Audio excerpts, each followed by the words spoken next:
Oh my god, Fetched, why? I wasn't even ready to start yet. I super appreciate it, though. Thank you, Fetched, for the 10 gift subs on top of your gift on your sub and Chicado your sub. Thank you a lot. I really appreciate. Oh my god, Chicado.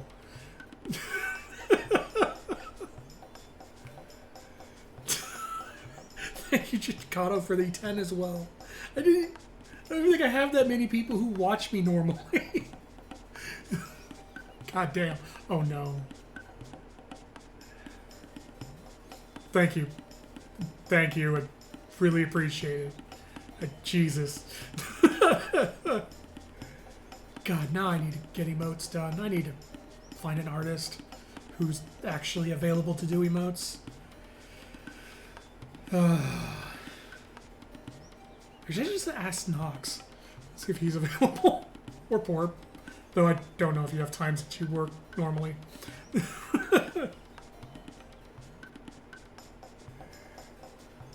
Yeah, perfect timing, Justinian. Hey, you got some leeway?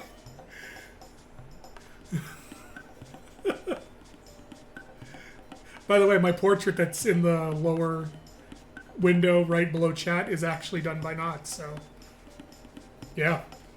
Yeah, I'll hit you up, Justinian, after this, or tomorrow or something about it, because I think I have more emo slots now. Thanks to Fetched and Jacado. Alright, well, thank you again for the gift subs. That is way more than I deserve, especially since I only stream once a week. Oh god, it just keeps going.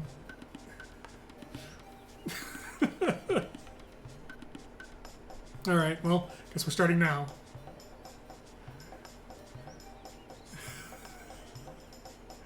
So, on the last stream, we got Dactyl. Made Old Man give Dactyl. So now we can go to the Tyranno layer here. Quick save out here.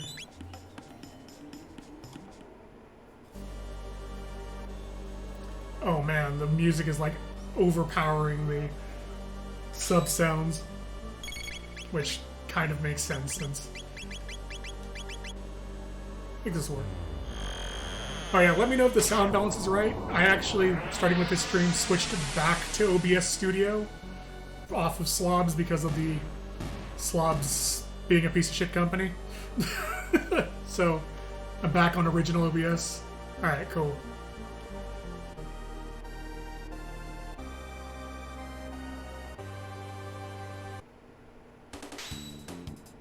This run's going to be pretty straightforward. We just beat the crap out of the dinosaurs and free the cave people as we're going through it.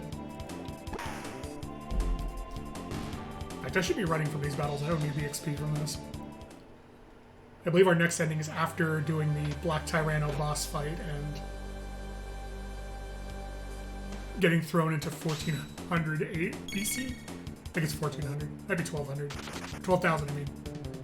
It's either 14 or 12,000. After that, we go back out, we go fight Lavos again to get another ending.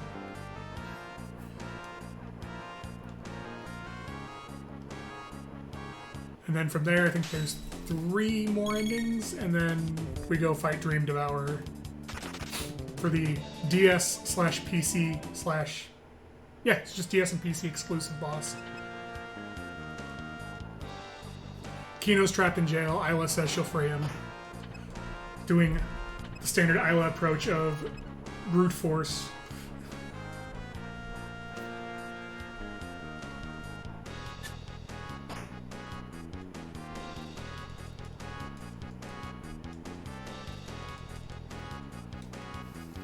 Kino blames himself again. Isla's like, no, don't blame yourself. You're going to be the next chief if I die in this fight, so you need to be proud and brave.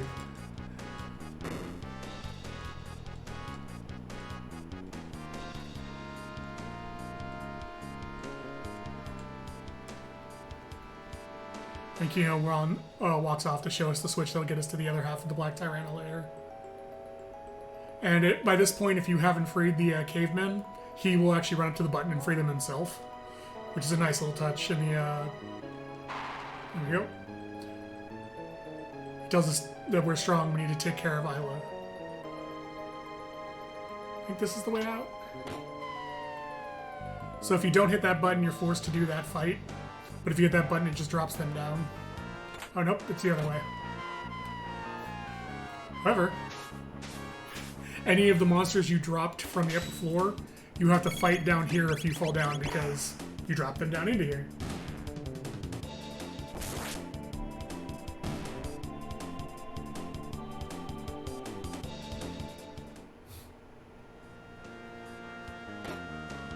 And the thing opens in front of you.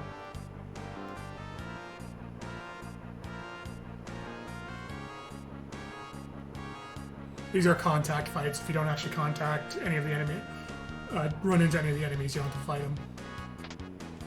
Just drop these guys so we can ignore them. There we go. This is the worst room in the game. Throughout this room, there are invisible teleport squares, where if you step on them, they will teleport you to a random spot in the room, and that's the square you want. In fact, I can show this off for a second, but like if you try to go around here, teleport you here, go around here, put you up here, go for that. There's one here, yep. And two of them will just trigger fights outright as well. It was real annoying as a kid trying to figure out how the hell to get through that room without knowing where each of the hidden teleports are. Can't run away. Okay, well, die then.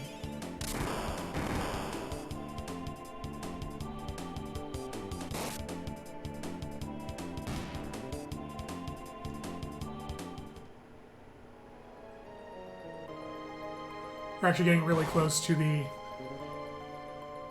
section where there's 3 endings back to back to back that you can miss one of incredibly easily because it happens between single story events in the game that happen within 10 seconds of each other.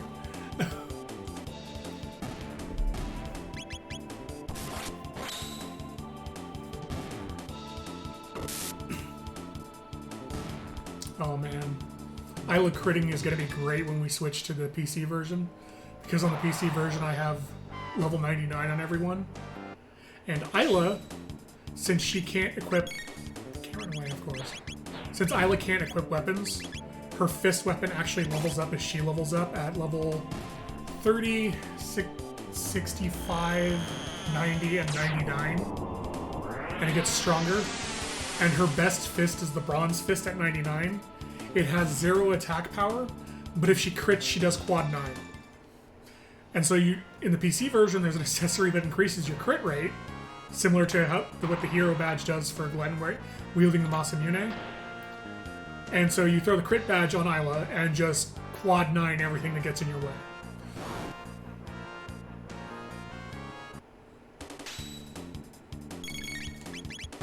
Let's just lit to these guys since fire won't work on the volcanoes.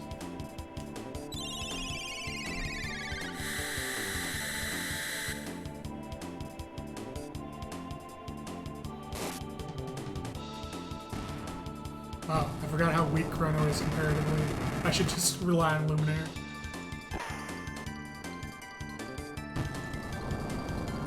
Oh yes, the volcanoes have a mechanic that if they get hit, they will counter against the opposite team.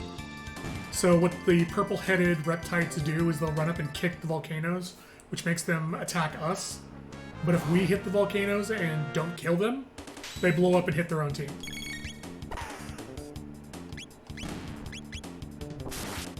That'll probably kill an outright. And that'll definitely kill an outright. So can't really demonstrate there, but it's helpful for when fighting these guys at lower levels to just hit the volcanoes first. Oh hey Nimzel. The Bara dinosaur Nimzel.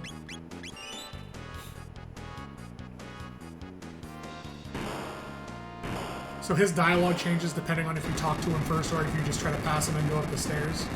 If you talk to him, he says, Nimzel's in the back, and if you try to pass him, he says, whoa, I didn't say you could pass. Whereas if you just walk past him, he goes, oh, going for a stroll, huh?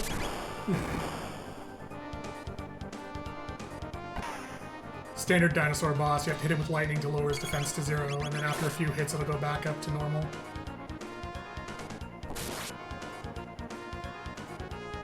thankfully, even with his defense...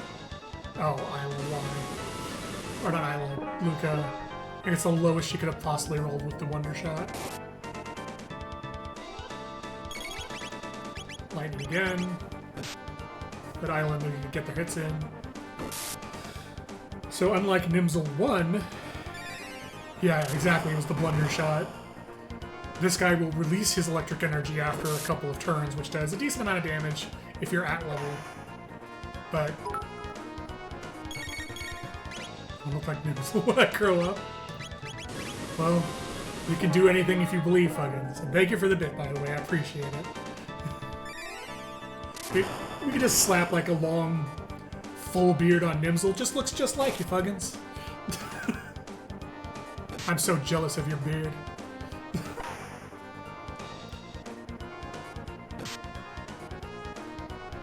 So Nimzel probably... Oh, there he goes. There's the energy release. But because of our level, this is going to do nothing for damage. Also because Isla and Luca are wearing prism dresses. Oh my god! Of all people, Saren got this up. Saren, who never watches the stream. Thank you, Fuggins. I appreciate the gifts.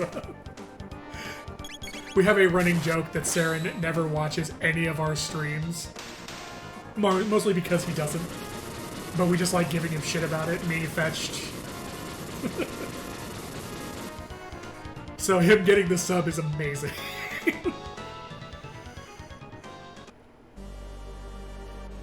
Thank you, Fuggins. I appreciate that.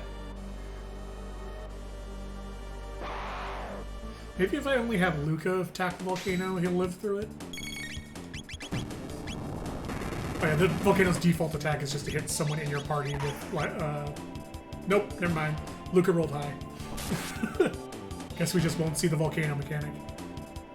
Because Chrono's strong enough to one-shot it, Isla crits often enough to one-shot it, and Luca has to roll low with the Blunder Shot to get it. If I remember correctly, this... Nope, didn't mean to step on that. Well... Yeah. So the previous room teaches you that one of the buttons will open the mouth. This one, you have to walk up to the mouth to open it. Because one of these will actually open the floor into, like, pitfalls, and one of them will summon 2 pterosaurs and drop them on you. Oh, Sam Buggins, it's... Chrono Trigger probably is one of the best New Game Plus games ever. Like, they designed the New Game Plus perfectly. And the 13 endings that we're working our way through.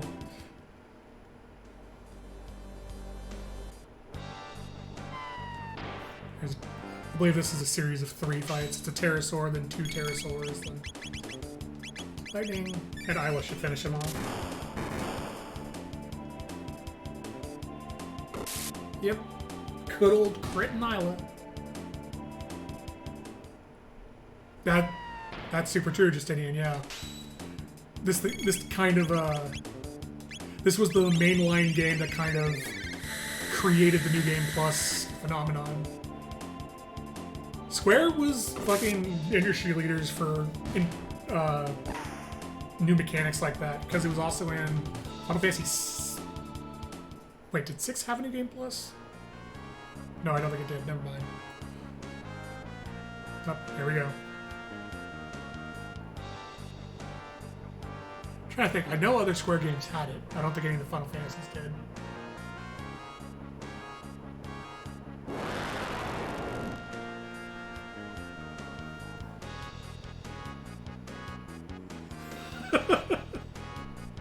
New Game Plus just adds Leo to your party. So most of you are familiar with this boss for when we killed the Lavos shell, and the trick is the same to getting through this very quickly. So you walk in on Azala, he says, "Hey, come down and stain the earth red star," and that shining star we saw earlier on the mountain is now moved out of the screen. So, similar to the way when we fought Lavos, if Luca uses Hypno Wave, it puts Azala to sleep. And if Azala's asleep, the Black Tyranno will drop his defense and let us do full damage to it, preventing us from having to deal with fighting Azala or even killing him to get the defense to go down. Ooh, I didn't know that was a mod. So I might look into that too. That sounds awesome. Unfortunately, the Black Tyranno's Chomp mechanic scales off of HP, so no matter how high of a level we are, that's going to do major damage. Oh, you didn't fight against? Yeah. Azala and Masa and Mune apart are both subject to Luca's Hypno Wave. If you put Masa or Mune asleep and just kill the other one, they can't counterattack. Little bastard, stop eating Luca.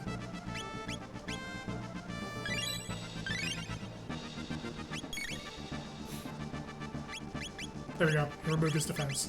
Now we can just lay into him. Tailspin will hit. Zala, so...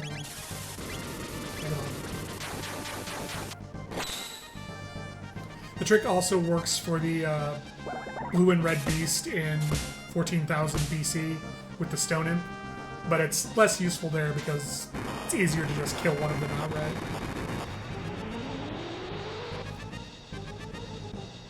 I'm gonna keep going with weird coincidence wrangles. I don't... It's becoming uncommon. Or... I don't like that. I don't like that at all.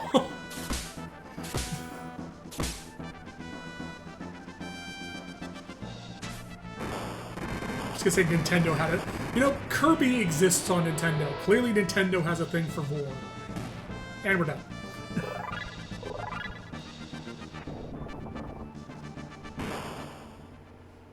I don't remember any of the Final Fantasies after they left Nintendo having Vor in it.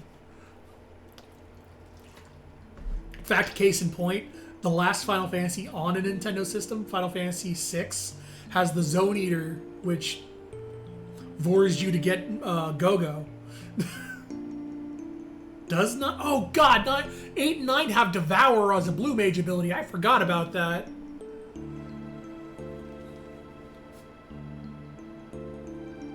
Oh no. Oh, I don't like that. Even Quistis is the one that does it too. Oh.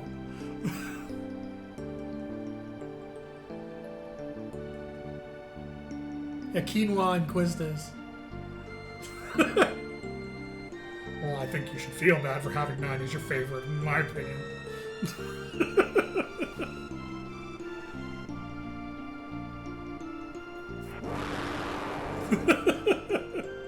Oh yeah, 14 blatantly has Vor as a mechanic if you count Cerberus and World of Darkness.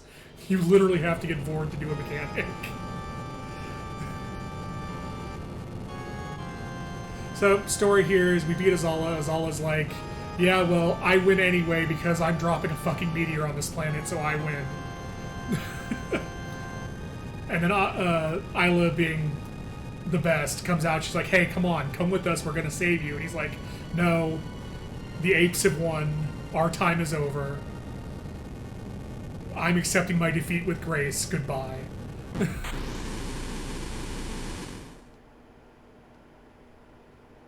Yeah, exactly. Azala's like, you didn't win, but let me lose, though. You didn't win, but let me carry this L.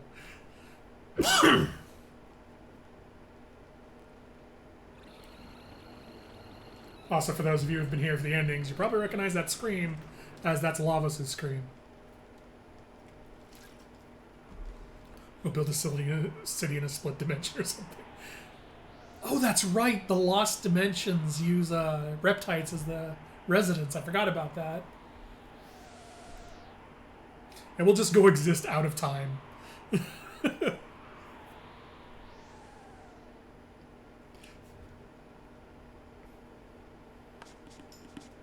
Alright. Now that he's dead, we are going to go into here. We will discover a time gate conveniently. Be like, oh boy, a time gate. Which will take us into a new era, which we will immediately leave and then go fight Lavos. Sound of the Star in 14B Lavos' scream. That would scare so many people. Because, like, why do I hear Lavos all of a sudden?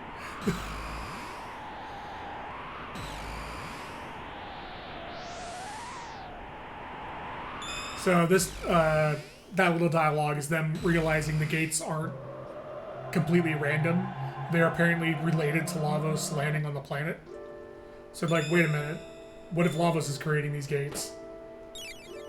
Speaking of Lavos, let's go fight Lavos. Because we have a new ending to get.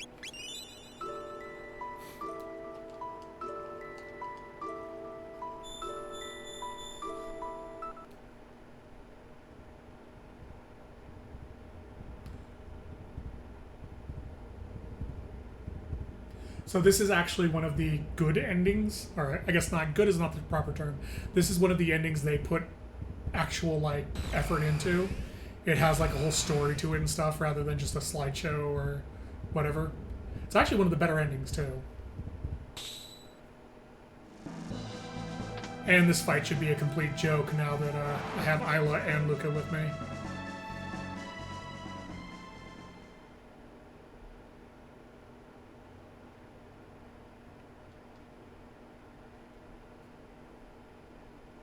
It was fun using Marl for a while. Haste is nice, but Isla is strong enough that she's actually faster than having haste.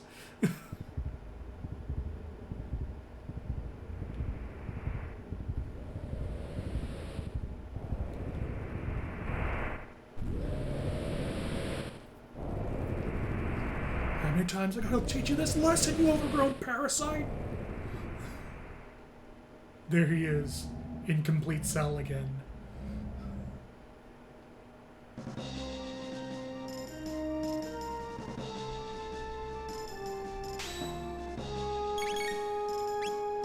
Flare, Luminaire, triple kick.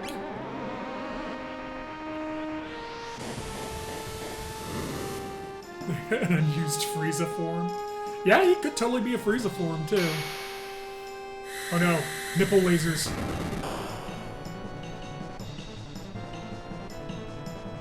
Ooh, I forgot. That actually hurts Isla a lot because she doesn't have a high magic defense. That's with the prism dress, too. I will say I actually like Lavos' music here better than the final version of Lavos. Like, I feel like this one's more epic than the final version. But the final version's pretty good, too. Uh-oh. They're hammering on Luca. Probably have Isla use triple kick again and have Chrono heal, because triple kick eats 20 MP.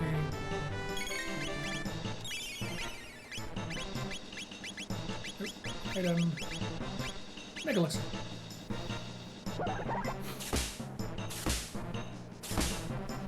Yeah, exactly, Justinian, me too. Like, this is the theme I associate with Lavos. Not the final one, not the shell one. This is like the... we're going to beat the boss music. Final boss music. Which is funny because this is the second time in the game they fuck with you. And make you think it's like, oh, this is the final boss, you're gonna do it. And then there's a boss afterwards. Or in Magus's case, there's a whole second half to the game afterwards.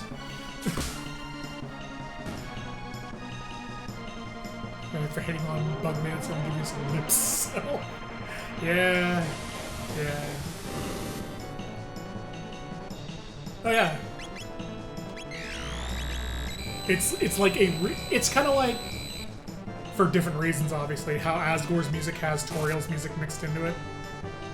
Even though that's less about remixing the music and more about a comment about Asgore never moving on from Toriel. Light motifs, yeah.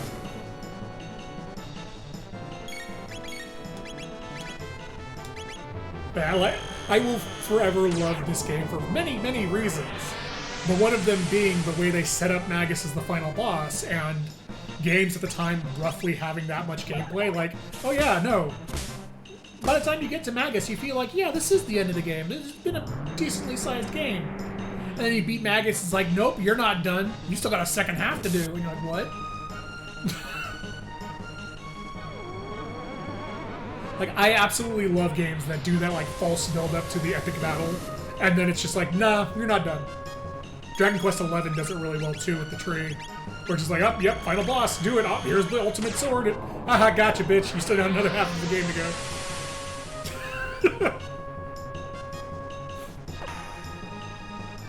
I will say, however, I do think Dragon Quest XI overstays its welcome. I think it should have. Okay, I'll not go into details since some of you haven't played it, but it shouldn't have the part 3. It should have had part 1 and 2 and been done, in my opinion. Part 3 kind of ruins what part 2 does, in my opinion.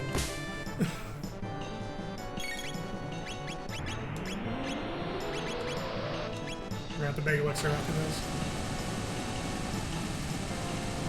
Exactly that. 2 parts would have been perfect, 3 parts was too much.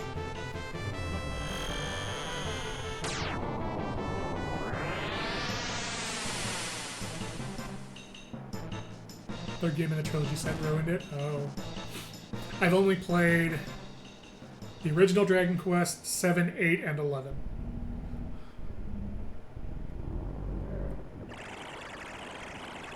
I've only beaten 11.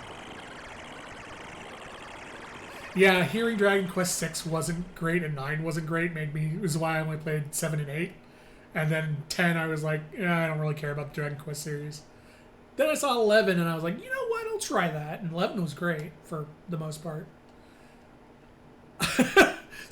Builders, I played up until the end of the first island because I was like, this is kind of a fun game, but I felt like the end of the island one, because I didn't know there was multiple islands. I was just like, oh yeah, no, this epic battle game's over. Like, nah, there's like 3 more islands, and then the Creator Island. I was like, oh, okay, well, Island 1 was fun, bye.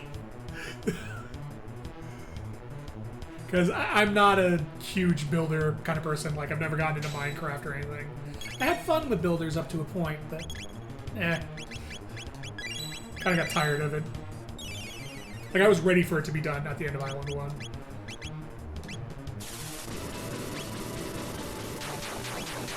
And then, as always, we confuse / frenzy the left one to kill it because it's immune to elemental.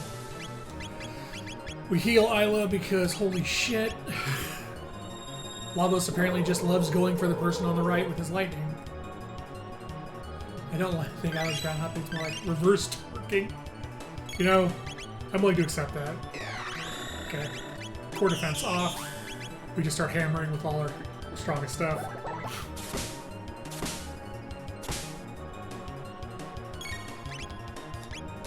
So, you're not wrong, but they make that comment before they discover that the core is the right node. They make that comment on the assumption that the giant spaceman with a skull is the true Lavos, which, you know, would make sense because he's humanoid. But then you're like, wait a minute.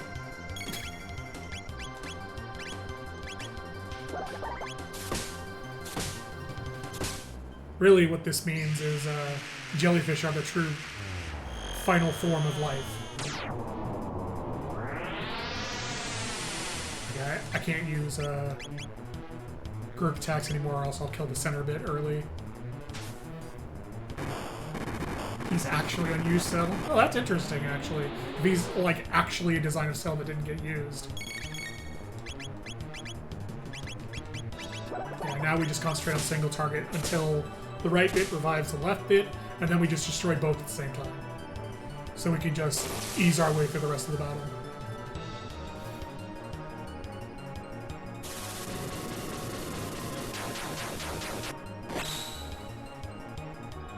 Oh, yeah, absolutely. I think they said this in the last stream, but Toriyama has some great designs.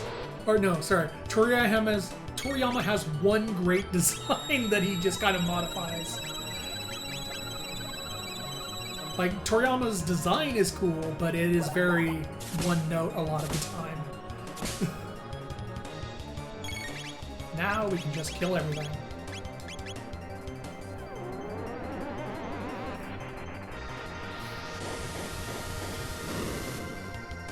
When I was a kid, I looked at the, when I was looking at the center bit, the human Lavos, I thought that was just an old man with huge eyebrows and a huge mustache inside there. Then I actually looked up the concept art. I was like, oh no, that is not what he is at all. Oh, hey. So that's actually pretty rare to see when I'm fighting him, and that happened because I wasn't paying attention.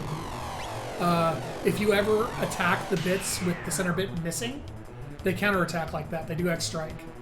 I usually just kill the center bit immediately, but I wasn't paying attention.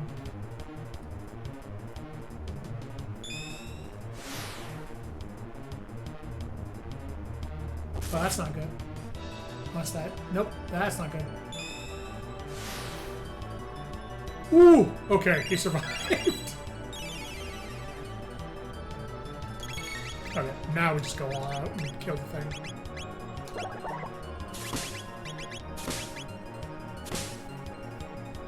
It's true. The X-Strike is the perfect evolution.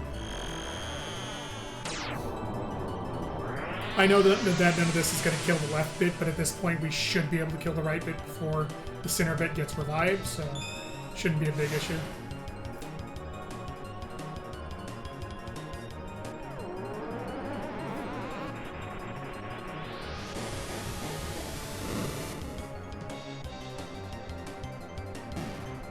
There we go.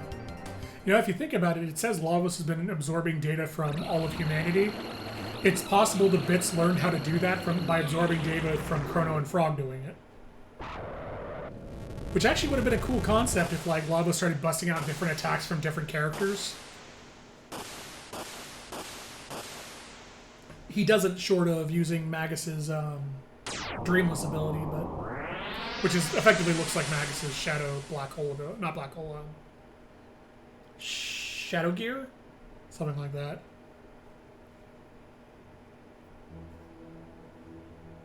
Yeah, Magus's theme.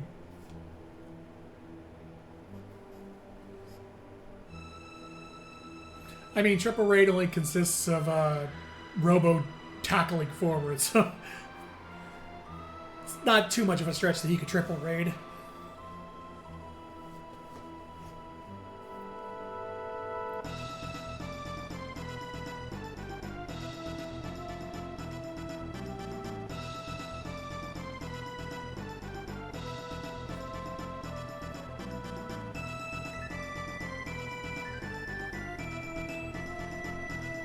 There she is, the girl with the best theme.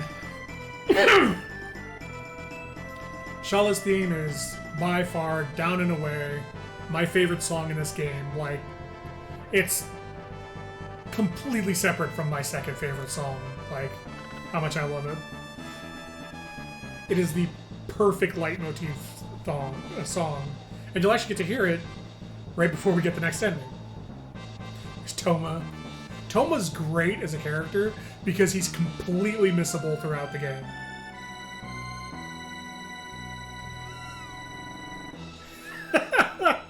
I forgot about that. So this ending is actually really good foreshadowing in that what's coming up in the next part. Yeah, exactly. Kat knows exactly who that is. Because it shows the Ocean Palace and the Prophet going down there. I believe the name of this ending on the DS and PS1 version is called What the Prophet Seeks. Because this is the Prophet... This is leading up to the Prophet trying to fight Lavos back in this era.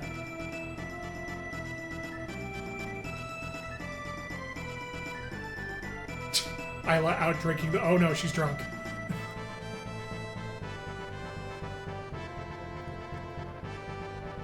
And there's just a new there. Also, what the hell happened to Robo's head? I don't think I've seen that sprite anywhere else in the game.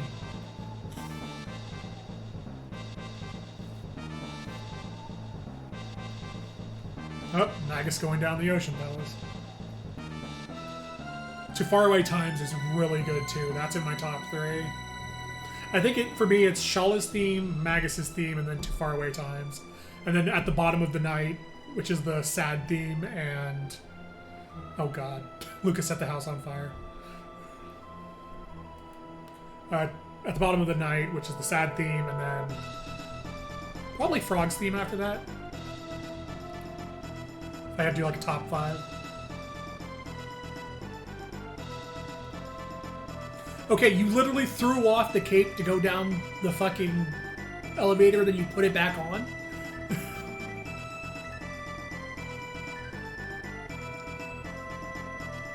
I do like that quote from him is, if the world's destined to die, then let it die, but if I'm to die, I'll defy fate.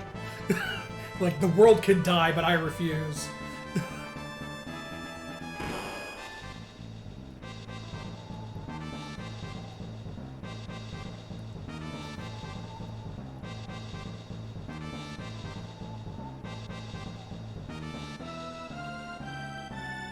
Prophet just looking down at the ground. You didn't win!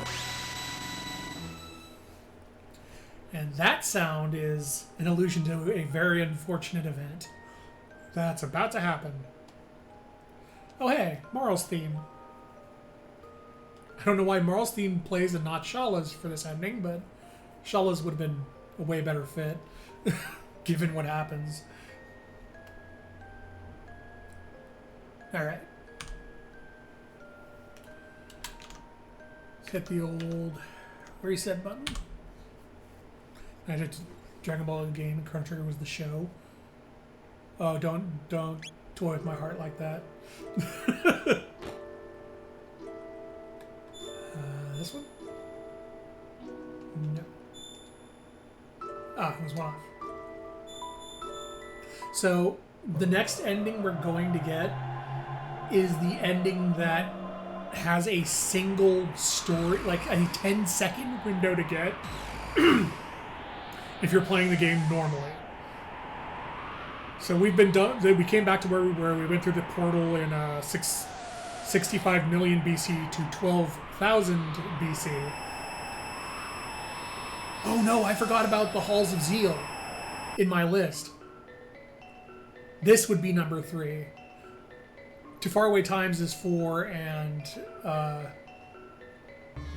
At the Bottom of the Night is 5. I forgot about the Halls of Zeal. This theme is fucking great.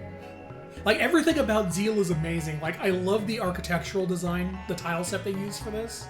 Because it's very, like, magic and kind of pompous, which is perfect for the people of Zeal.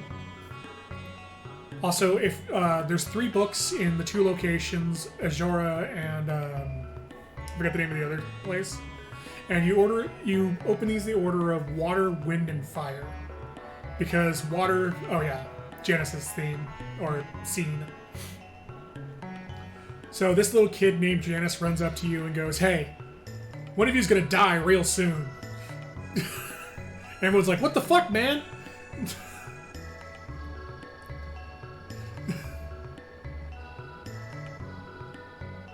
So yeah, it's effectively... Oh, I opened wind first. My bad.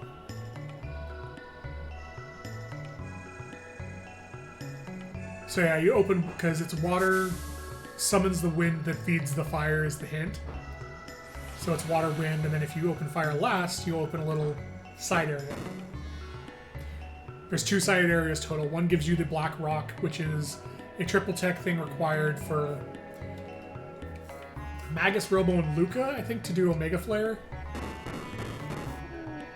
But also being able to fight 6 News is pretty helpful early on to get tech points and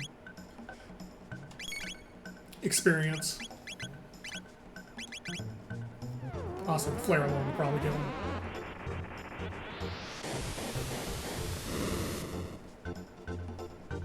Yeah, they're dead. They only have 1,234 HP.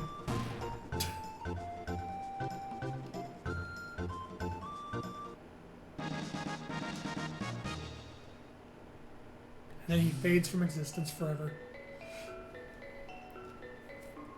The other one leaves the Poyozo doll, which is where you get the rock from. So yeah, Zeal has these nice little sky bridges that connect to the Earthbound area.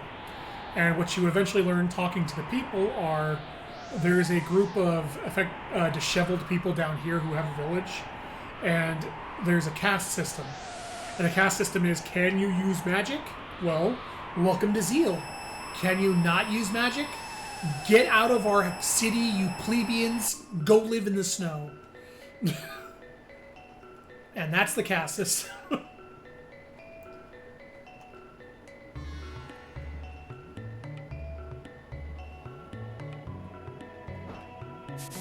There we go. That's what I was thinking of. Water. Wind should be down here. And fire.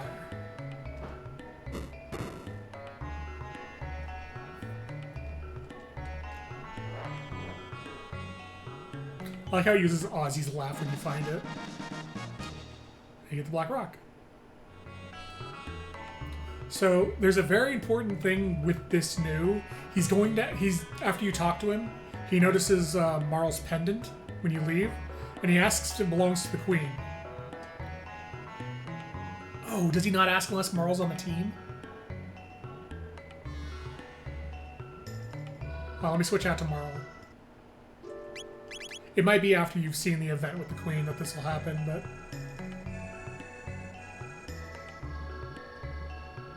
Okay, it's only after you've talked to the queen, then. But yeah, he'll notice Marl's pendant and go, is that the queen's pendant? And if you say yes, he will refuse to sell to you load shields later in the game. If you say no, because he's like, don't lie to me, and then stop selling to you. If you say no, when the events transpire where everyone goes to the Ocean Palace, he'll actually sell better gear. Note to self, less RimWorld? No, more RimWorld. You gotta get all the other endings. Get the royalty ending and the aliens ending. Alright. So. It's always nice to enter a location and hear the boss music. Oh, you've gotten all the endings? Oh, yeah, well, you're pretty much good on RimWorld then. And here it is, time for the best theme in the game.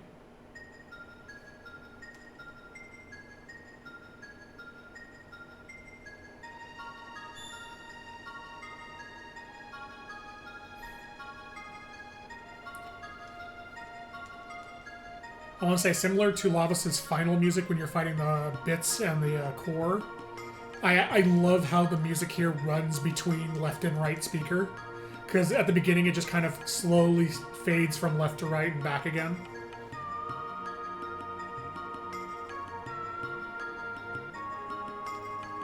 Alright, well. Fortunately, that's the end of her theme. So this is the moment. So you'll notice Masa and Mune are down here. But we can effectively, let me see. Yeah, so we can still leave. In fact, I'm going to leave and save here just to save time later. So right now, at this very moment, if we were to go fight Lavos, we'd get What the Prophet Seeks again, the ending we just saw. The next story step is to come up here and see Shala open the door with her pendant.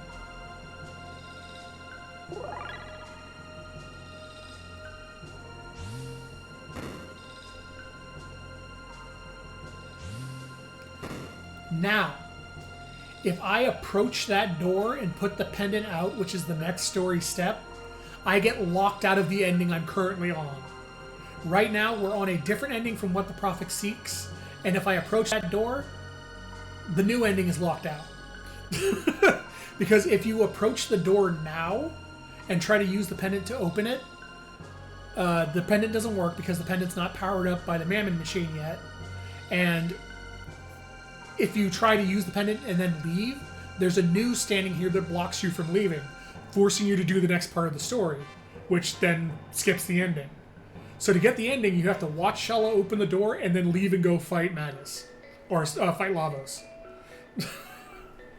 This is the hardest ending in the game to get because the window is literally 10 seconds. Evening plot, you're just in time to see the rarest ending in the game.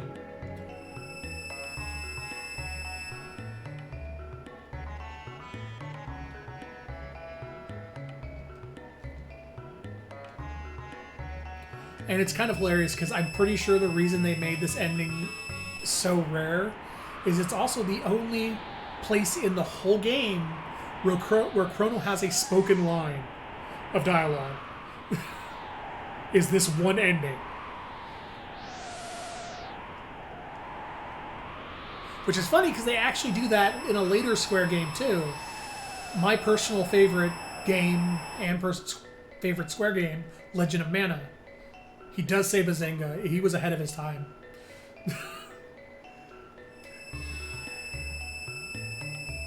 And then there's a laugh track and everyone's just excited and they all just kind of stand around looking at each other for 10 seconds while the laugh track fades. But in Legend of Mana, you have a silent protagonist as well, with the exception of a single ending if you do the full Jumi storyline, which is the longest and easiest to fuck up and screw yourself out of storyline in the game. The very end of the Jumi storyline, your main character has a dialogue, a speech dialogue that's the only time they speak in the game. And it's just them saying, "I'm home."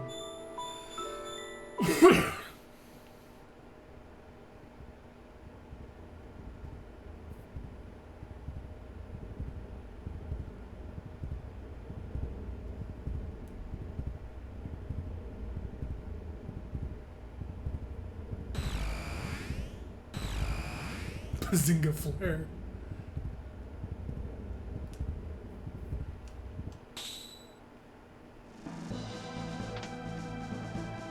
That implies there's a Buzzin, a Buzzinra, and a Buzzinga. I guess a Buzzinja then too.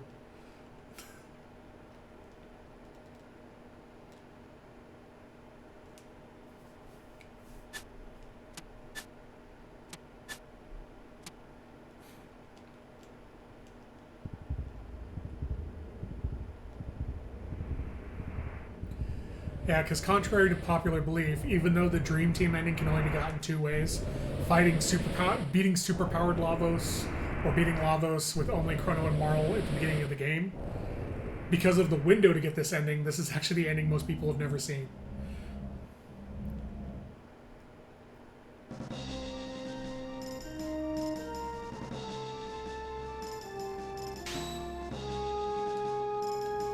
What am I going to talk about? The hard ending? Legend of Mana.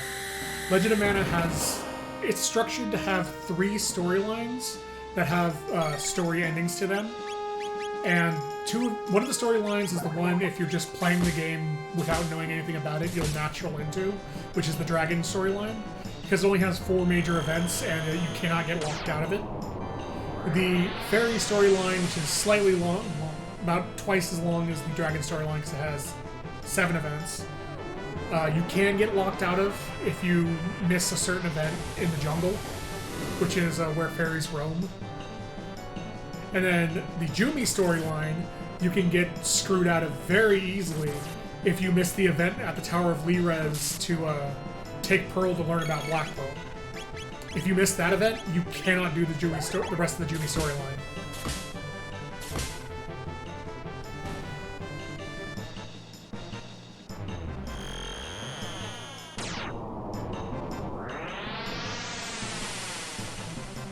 Because I think the following quest after that is Fluorite, which Diana will not speak to you if you haven't done the Black Pearl event, which means you can't continue. Maybe I'll do that next, after I'm done with Chrono Trigger. I should just do a Legend of Mana run, because I know that game incredibly well, and I can probably get like 3 streams out of it.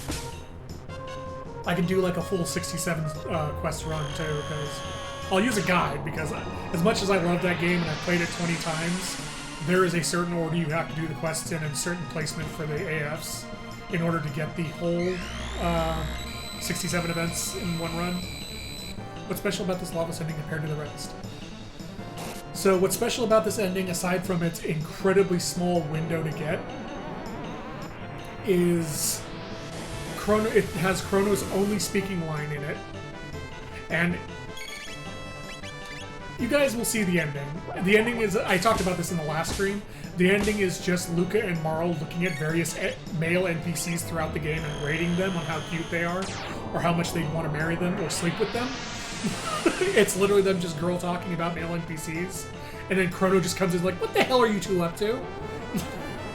Was the verdict on the remaster? I would say if you want to play Legend of Mana, play the remaster on Steam. It is literally just Legend of Mana with better graphics. it's perfect as it exists. It honestly feels like they just grabbed the source code, fixed the art, and then put it out. Unlike Saga Frontier and all the other ones they've done recently, it's not a mobile port pushed to Steam. It was created for Steam. And I loved it. It was perfect. Well, perfect in the sense that it still has the same bugs as the original, which is a blessing and a curse.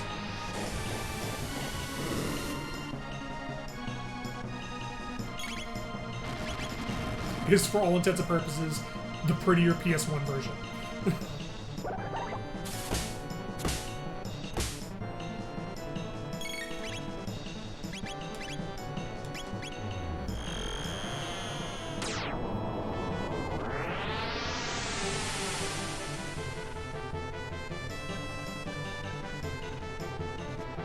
And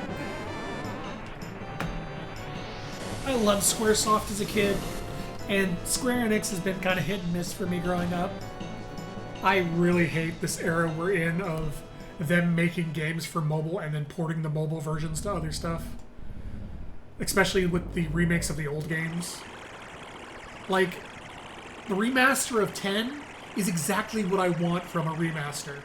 Just give me the old game with better graphics. That's it. I'm super happy with that. And a lot of people were super happy. And redone music, which they've knocked out of the park every single time, in my opinion. Legend of Mana, Final Fantasy X, all their remasters, even the bad Secret of Mana, which was pretty terrible, and the decent Trials of Mana, which I fucking loved, their music is stellar. All of their remasters of their soundtracks are literally just, here's the old soundtrack, but with better instruments. They're all amazing.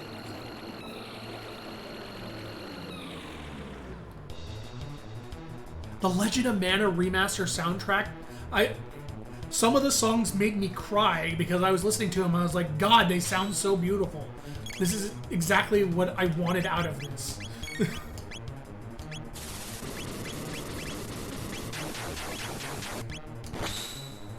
Shame 8 Remastered is only models, but it's still alright. Yeah, I almost beat 8, the remaster of 8.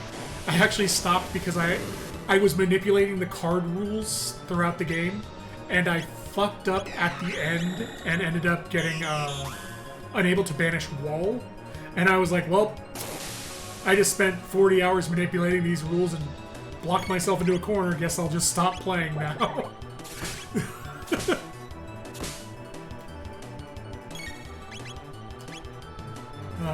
Fucking Esther. Esther's so bad if you're like manipulating triple triad rules.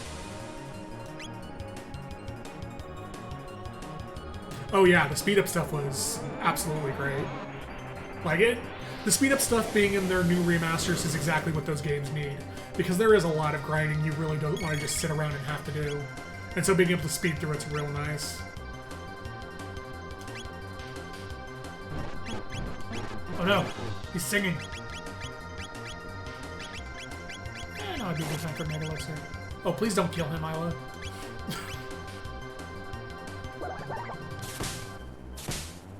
That's the only real fear here, is if Isla counter crits, she'll probably kill the center bit, which will be brought back immediately as soon as the right bit does resurrection. There we go. Now we can go all in.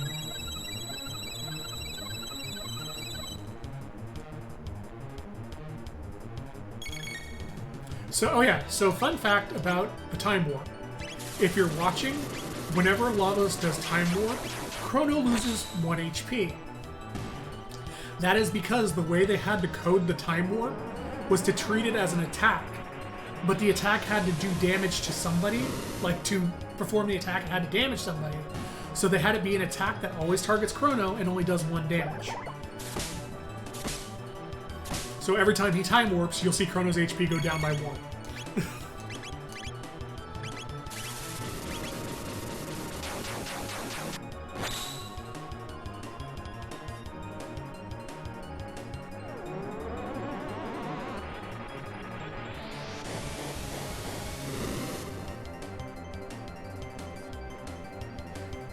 The non-technical explanation for that is because effectively Lavos has a list of attacks he can do. Most of them are like Heavenly Smite. What if you keep Chrono dead? I believe it defaults to the next person, like in the turn order or in the party list. So it'll be the second slot and then the third slot if they're already dead. But it always targets Chrono first. But yeah, it's because, effectively, if you think about it, Lavos' AI has a list of attacks he's allowed to do. But some of them are... Whoops, he's just put his defenses back up. I like how Isla took this as an affront and attacked him for it. But Lavos has his AI has a list of attacks he can do. It's like, okay, you can run up and slap a character, you can sing, you can hit somebody with lightning. And some attacks are like, well, you can only do this attack if this value is set. Like, oh, you can only do this attack if you're in this era in the Time Warp. One of those attacks is Time Warp. And his AI effectively goes, you're allowed to do 1, 2, and then you must Time Warp. And then 1, 2, and then you must Time Warp, etc.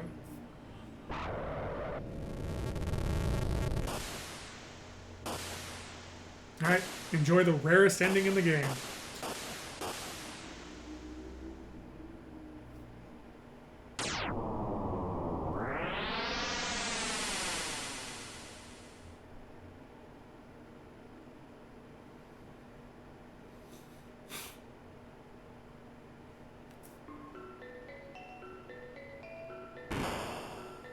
That's it. That's the rarest ending.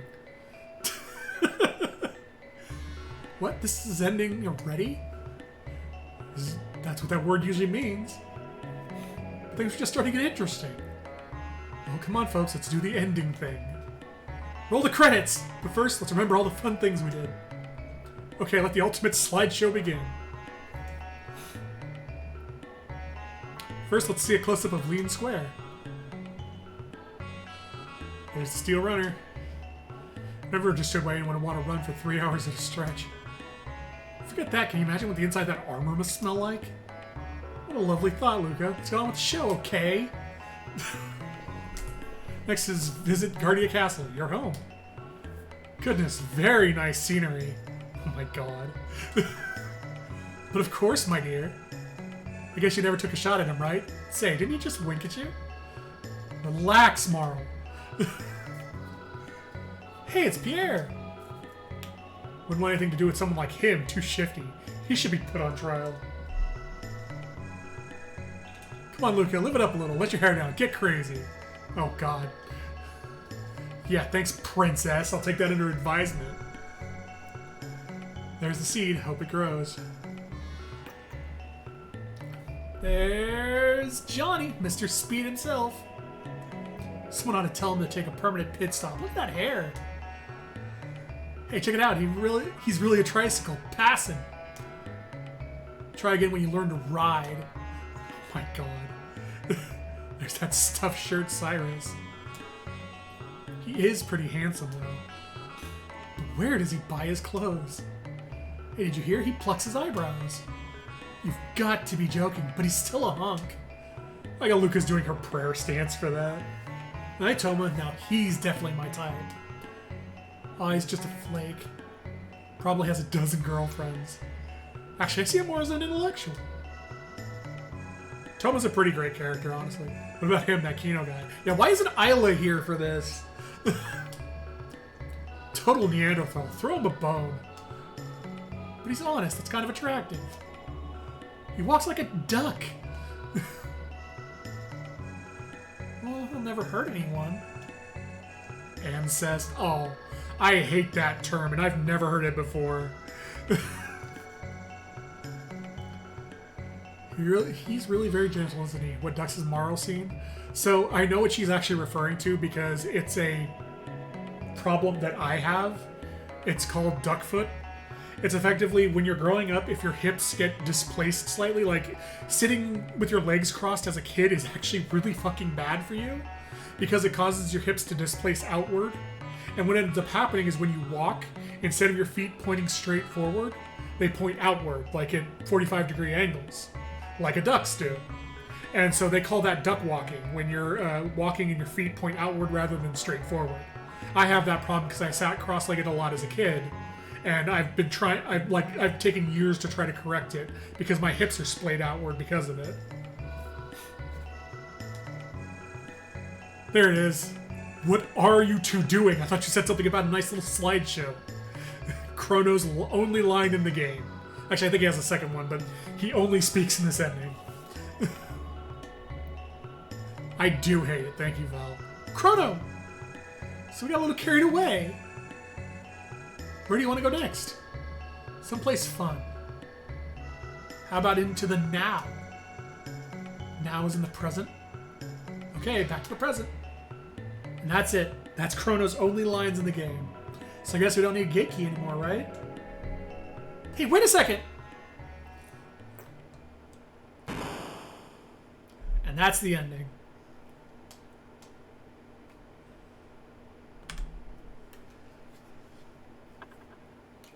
So the next ending is actually the ending. The next time you can actually beat Lavos will be after Chrono, or after the Ocean Palace, which results in the default ending. However, I'm going to do that one anyway before we move on to Dream Devourer, because the one I did on stream was getting Chrono back, doing all the side quests, getting all that. In this one, we're just going to blitz Lavos right after Chrono gets destroyed by Lavos. So yeah, this right here, this event of Chrono putting the pendant up against the door, we're now locked out of that slideshow ending. We're now locked out of that ending. That's all it takes to miss it. Because if we try to leave now...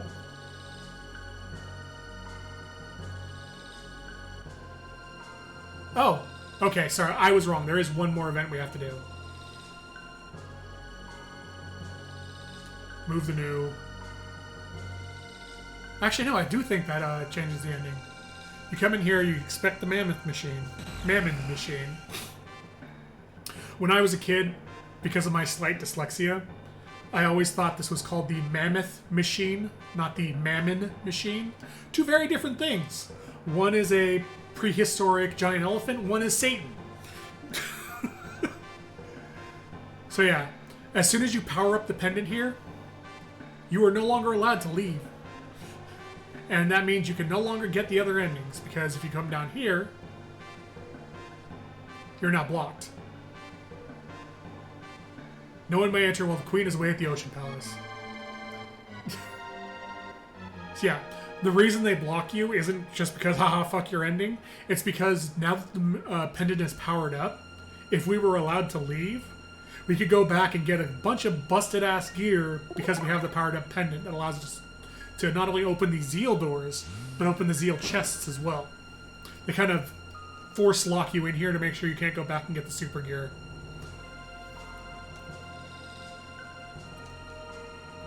And so we run up here. I believe this is we run into... Yep.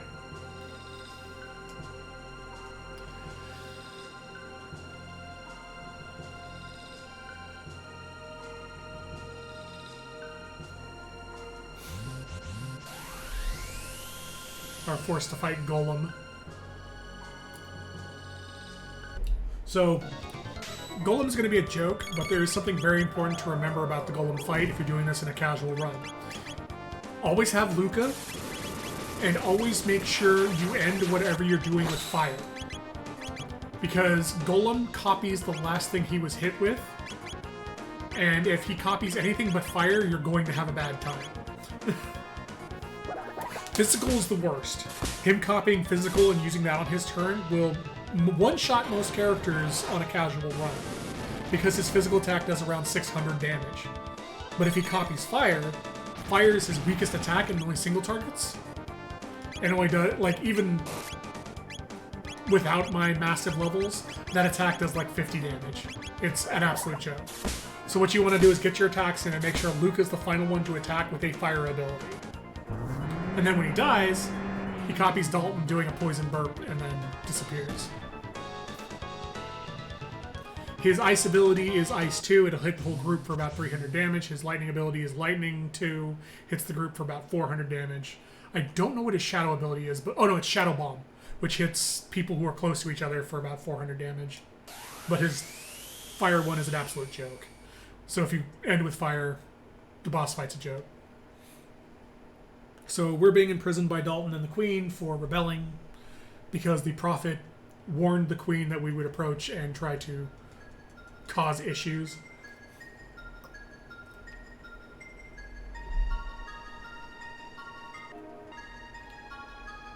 Whoop. Should probably unbind the touchpad on the DS5. Reminder that Dalton is the strongest person in the room. Not yet, he isn't. I would argue the Prophet is stronger than Dalton. Dalton believes he's the strongest.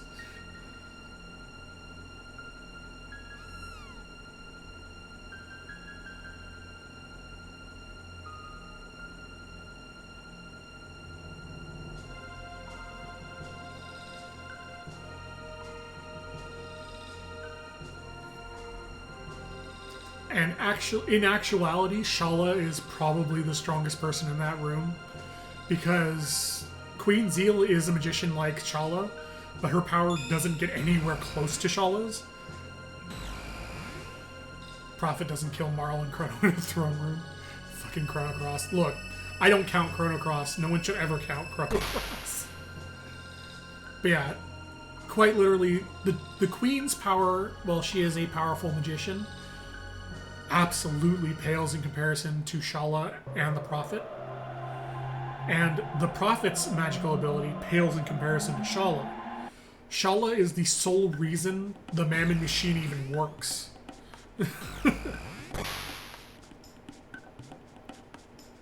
Now, don't get me wrong, I'm not saying throw Chrono Cross out with the bathwater. Chrono Cross is, I've said this before, Chrono Cross is a good game. It's not a good sequel. It's not a good Chrono Trigger game. I like Chrono Cross, despite never beating it. But it's not a Chrono Trigger sequel. Yeah, that's exactly, it's a spin-off, not a sequel. I can accept it being a spin-off.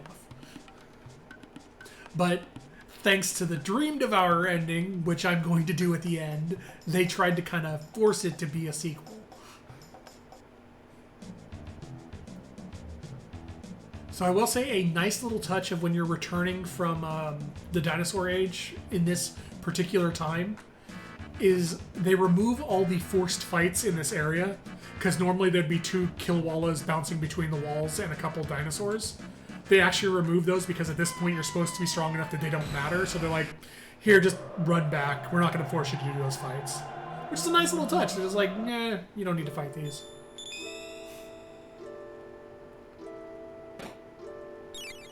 Pretty impressive to make a barrier around a hole in space-time on both ends. Yeah, pretty much. So if I was to go fight Lavos right now, we would not get the slideshow ending. We would actually get the previous ending, what the Prophet seeks. Which is why that ending's so hard to get, is because it's only that one little window that you can get it in, and then it defaults to the previous ending. Not you. You? Oh no, this one. Protodome. But yeah, the whole reason the Mammon machine can draw energy from Lavos, the whole reason Lavos can power Zeal in anything, is Shala's ability. Shala's magic enables them to do it. If Shala didn't exist or, actually openly rebelled, there is nothing they could do to stop her. But she's unfortunately very timid, and due to Janice being too young to really be able to defend her, she has to do what her mother says. Which is one of the things Magus completely laments, is being unable to help his sister back then because he was so young.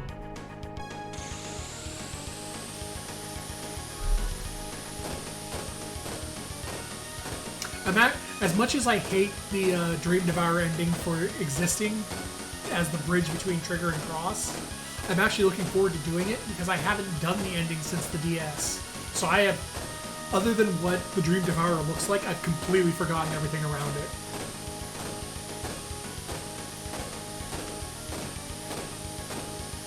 We pretty much do this until rest around 30, and then we get ahead of Johnny and use a boost to stay ahead. And we win.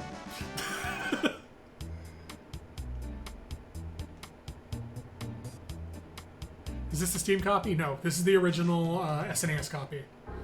I will be switching to the Steam copy to do the Dream Devourer because the Dream Devourer doesn't exist in the SNES version. It was only introduced for the DS and Steam/mobile version. Oh wow, I never did sewer access on this file. So this is going to be an absolute joke of a mini dungeon. You're supposed to do this when you first come to 2300 AD. There's going to be a boss and everything I'll probably one-shot. We'll have little dialogues with these two frog cronies. Time to genocide the sewer mutants, pretty much. Oh, sorry, underlings, not cronies. So those frogs exist as kind of a tutorial. As you're going through here, they'll explain, like, the mechanics of the dungeon.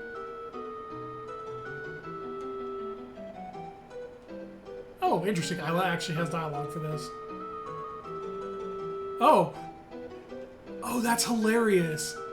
So if you come here when you're supposed to, there's a little piece of paper here that it's effectively written by someone who's dead, and he says, those damned things, they respond to any sound whatsoever. You have to stay quiet. And what that means is, if you interact with that cat, if you touch this can, if you touch this cheese, and my personal favorite, if you touch the save point, it summons a fight with the mermen because they react to sounds. And I love that they use a save point because the save points always make a noise when you step on them, and that noise is what triggers the mermen. It's a nice little trick. Oh, first come in here.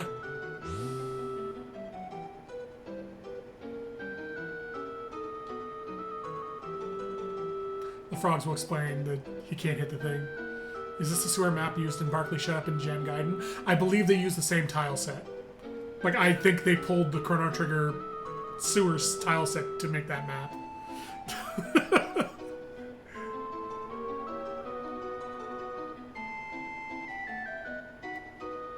Alright, so this is the boss, Sir Crawley.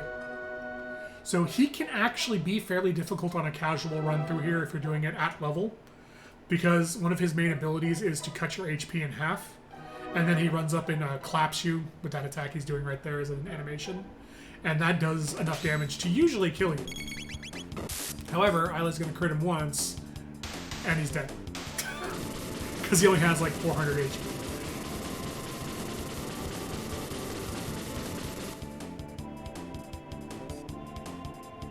I always kind of like that you can come through here at any time, because if you come through here at level, you can actually get a pretty decent sword for Chrono.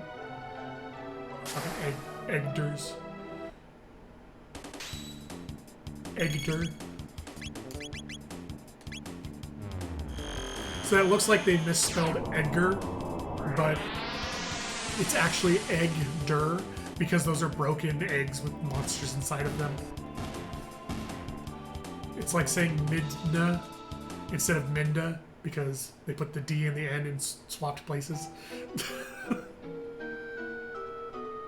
So this is where you get the good sword for Chrono, the Bolt Sword. The Bolt Sword will pretty much carry you through the rest of 2300 AD and a little bit past, if you get it here, if you choose to come here at level. Death Peak, we're not going to see. It is tied to the quest to get Chrono back after he disappears. We're pretty much here for this.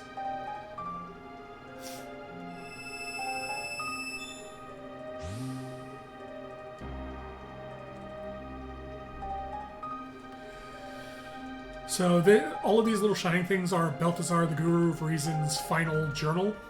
And he effectively explains, hey, I figured out what happened with Lavos. Here's his history. He fell way back when the people of Zeal were drawing his power and led to their ruin. Then he disappeared shortly after in 600 AD when a wizard summoned him. That's when we fought Magus, and Magus opened the gate early. And then he says, by the way, I built a time machine to try to go back and fix these mistakes. Please take my time machine. It's my final legacy. And you come in here, and you get what he calls the Wings of Time, the Epoch.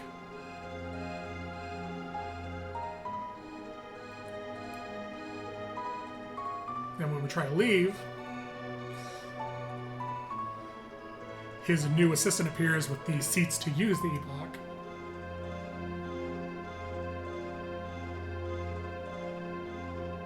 And we find out the new is actually Balthazar, because he copied himself into the new before he died.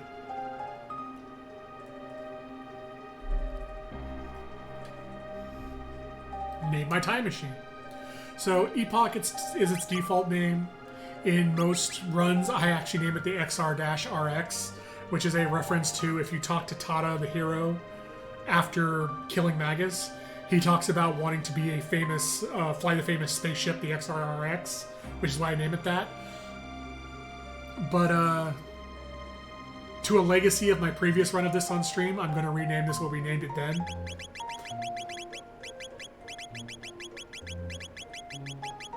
It is Dactyl.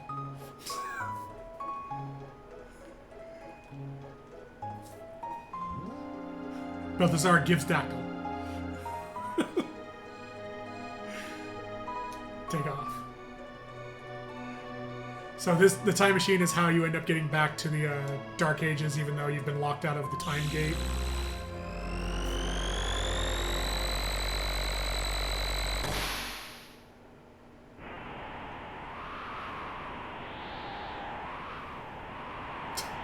Like how Luca's freaking out, like, are we okay? And I was just like, yeah, this is fun! Also, if you come back in here, this is still sealed. This breaks when we complete the next dungeon, because the shockwave of the, what we do here shatters the seal.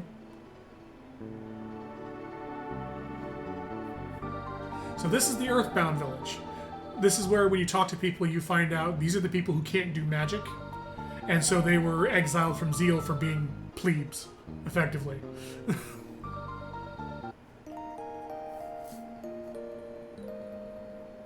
Yeah, pretty much Vice. She's like, I don't know what's going on, but I'm having fun. Oh, I'm going to sleep again because I want to point something out. I actually really like this, and Square is actually really good about doing this in a lot of their games. The sleep sprites are custom, and Luca has her hat off. So you can actually see the purple is actually her hair. And infamously, in Suikoden Densetsu 3, the Trials of Mana original release on SNES, what was her name? Angela. If you sleep in a bed with Anne, everyone has a special sleep sprite in Suikoden Densetsu 3. And everyone's actually wearing, like, sleepwear, even though you don't ever see it because the covers are on them. And I'm guessing the animators had a little fun, because normally in the game you would never see what their sleep sprites look like other than their heads from under the covers. But if you're in an emulator, and you remove the sprite layer that the covers are on, you can actually see what their sleepwear looks like. Durin wears, like, these polka-dotted boxers. Hawk wears, like, pants and no shirt. Angela sleeps naked. Like, if you remove the layer, her sprite is just completely naked under the blanket. I think Riza wears a bra and panty combo. Oh yeah, no, I lost track of how many times I've beaten this game. Like, I've gone, like, the amount of times I've run through the game, the amount of times I've stopped and talked to every single NPC. Like, I can play this game in my head with my eyes closed at this point. So this is the third... This is the third and final fight where Luca's Hypno Wave is actually super helpful. They are resistant to it. There's no guarantee that they will fall asleep when using it. But having one of them asleep is actually super helpful because it prevents their X-Strike counterattack. Okay, we got both. So I'm going to concentrate on blue here. And we do have to be careful because the stone imp in the background, his rock kick ability, where he kicks a rock into one of the beasts, can wake them up. So if he kicks a rock into red, I have to re-sleep them. But for now, this... Oh, never mind. Luca was strong enough to just annihilate him. But yeah, if he had woken up the red one, I'd have to re-sleep them so they don't counterattack. But this is over already. I believe red absorbs fire, so I'm just going to stick to not using Luca's magic for this. Her Wonder Shot should be able to do more than enough damage to compensate. Yeah, I think Chrono Trigger, Earthbound, and Legend of Mana are the 3 games I've played the most in my life. Like, they're the 3 games I always go back to at least once a year to play again. Attacking the Stone Imp doesn't really do much. Any attack against him will heal for 150 HP. You can kill him. You can outpace his damage. Doesn't really do much. Like, killing him gives you a little extra HP or XP and tech points, but not enough for it to really matter. We're gloriously overpowered, so we're going to be able to kill him. Just makes the fight go a little faster. So we come up to the chain here, we interact, and we go up the chain. To the Mountain of Woe. The Mountain of Woe is important because of these little guys. This is the first of 3 types of enemies in the game who will lock your techs immediately, so you cannot use any techniques or items. They have 255 evasion, but if you can kill them, they give you 1000 XP and 100 tech points. So in a casual run, you want to make sure you kill as many of those things as possible by just spamming your attacks. It takes about 3 non-crit attacks to kill them in a casual run, and that 1000 XP, and especially the 100 tech points, is always worth it. But they run away after about 3 rounds, so you're working against time to kill these things. Oh, and it should be important to note, despite the fact I can get my turn before they use lock, they still lock out your techs even if you get it in before they do it. The game is actually designed to where you cannot use techs against them. Because techs, the reason they do that is because techs are guaranteed to hit. Techs cannot miss. And so that would make the rebels super easy if you could just tech them.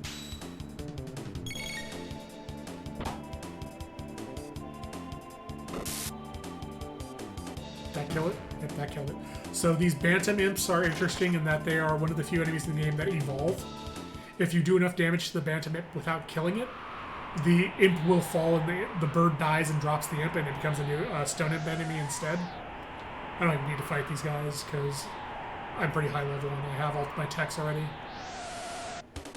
There's also gold eaglets that can appear that once you've done enough damage turn into red eaglets because the gold plating falls off.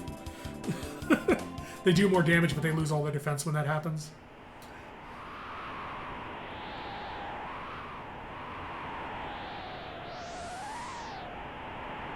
I hope you enjoy the music of wind blowing through canyon, because that's all you're going to get here.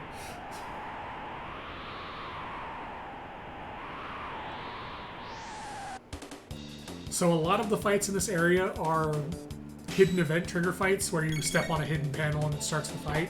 You can avoid some of them, you unfortunately cannot avoid all of them. But thankfully you can run away from all of them.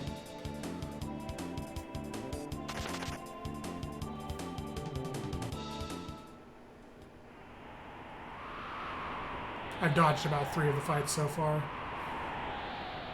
That's why a lot of the time you'll see me running around the outside of an area.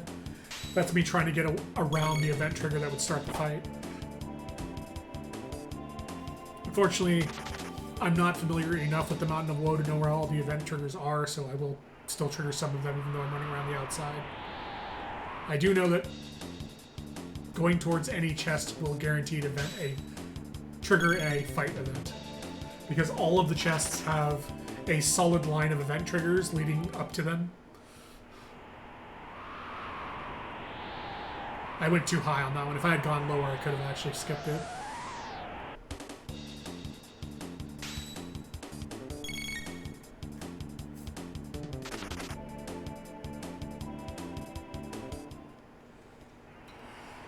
So coming up is the Giga Gaia boss, which is either one of the hardest or one of the biggest jokes in the game, depending on who's in your party and how well leveled you are. If you have Isla with you, and you have Falcon Hit learned between Isla and Chrono, the boss is the biggest joke in the game. Because all of his attacks are based on him having his two hands. And the thing is, since Falcon Hit hits in a direct line horizontally across the screen, you can actually destroy his hands with two Falcon Hits, which leaves him with literally no attacks to hit you with. And then you just kind of pound on him until you win. Oh no, it's Ozzy. How did he get here?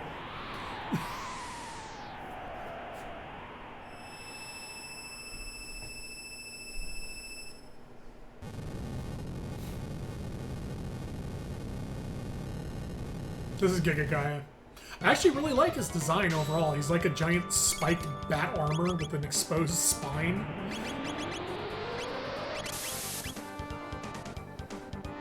It's Dark Gaia from Terranigma, yeah, kinda. Come on, Chrono, get your turn. So, yeah, you'd pretty much just, if you've learned Falcon Hit, you just Falcon Hit, have Luca Flare, and I believe that'll just end his hands right there. Or two Falcon Hits if you low enough level. But since we're high level, one Falcon Hit takes care of his hands. He has no attacks. He just kind of sits there and gets his ass beat.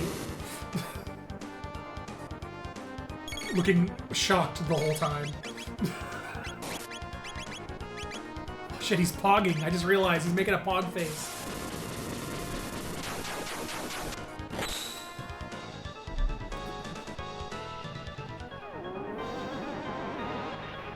Should have that as an emote, Gigapod.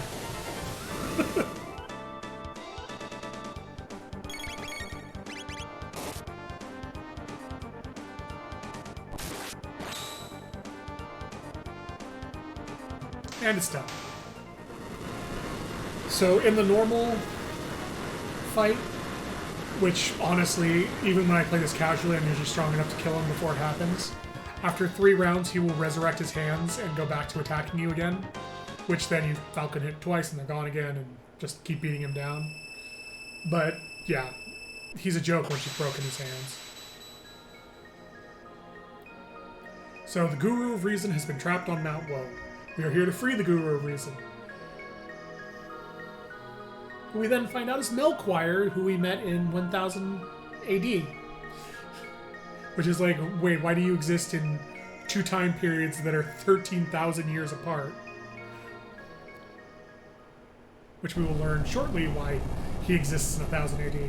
And why the Guru of Reason, Balthazar, was in 2300 AD.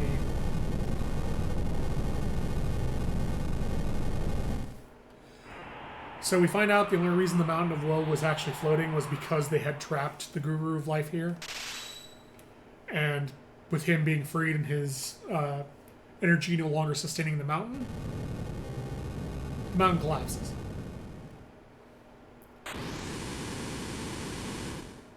Why this doesn't cause a tidal event, who knows? But generally everyone just gets to watch it fall and go, oh boy, that was weird, oh well.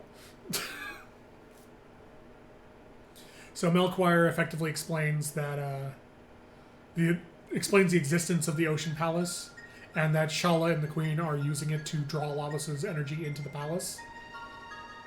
And then Shala shows up with her best goddamn theme in the game, and goes, I don't want to do this anymore, please help me. My mother's lost control, she's gone insane, you need to help me stop her. The Ocean Palace is now running.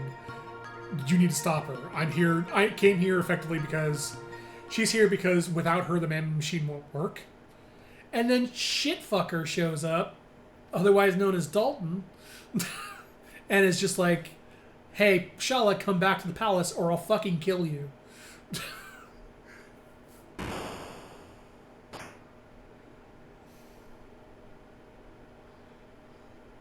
Yeah. Oh yeah, a great testament to Dalton's character. He slaps a child across the room.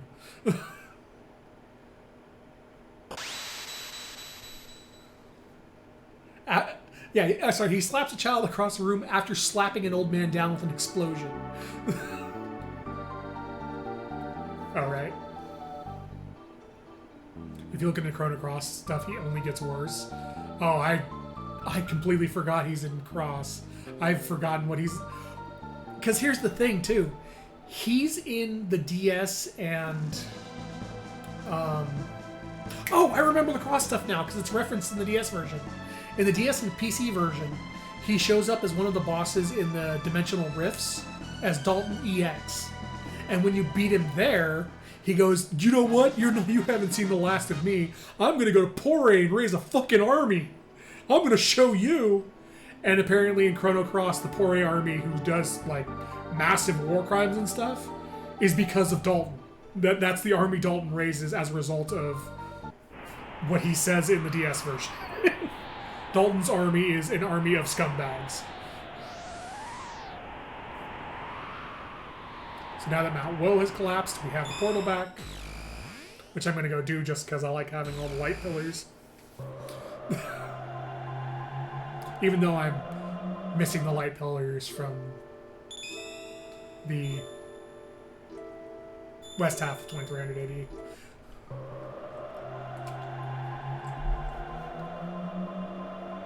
Yeah, pretty much. That is Dalton's MO every time you win, is him going, you didn't win, and then trying to go, come back later.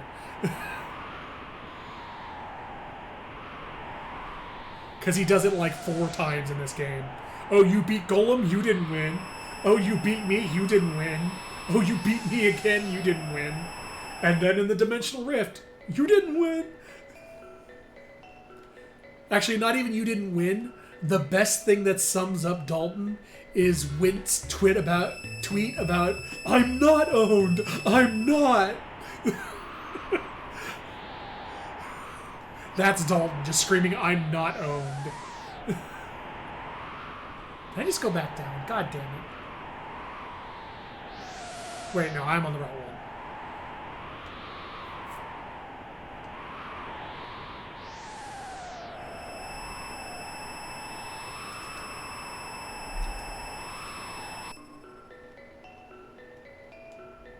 Okay, so we make our way back up to the palace. Oh, it's important to note, I didn't do this time, I did do it in the casual run I did, is if you go to the Blackbird when you first get here, there's actually a scene you can get that introduces Dalton and kind of what a scumbag he is. Effectively, he shows up and goes, how's the Blackbird going? How's the Blackbird doing? And then he just kind of overtalks to the guard about how he's using Shala, even though you're standing there and he has no idea who you are. It's just like, wow. You cannot stop talking about what a scumbag you are.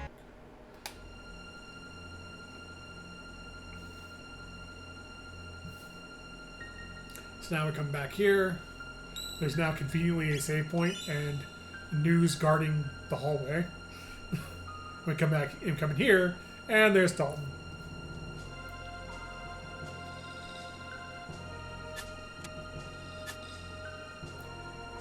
So this is the first of 4 you didn't win fights with Dalton. Well, we'll only see 2 of them, but... So Dalton's attacks are pretty scary. His counterattack to a physical attack is to cut your HP in half. He also has Golem's physical attack ability, which is very strong. And in a casual playthrough, getting hit with it after getting hit with an Iron Orb can kill you outright. But since we're on New Game Plus, we just power through him with attacks. He does his burp attack to hurt us and leaves.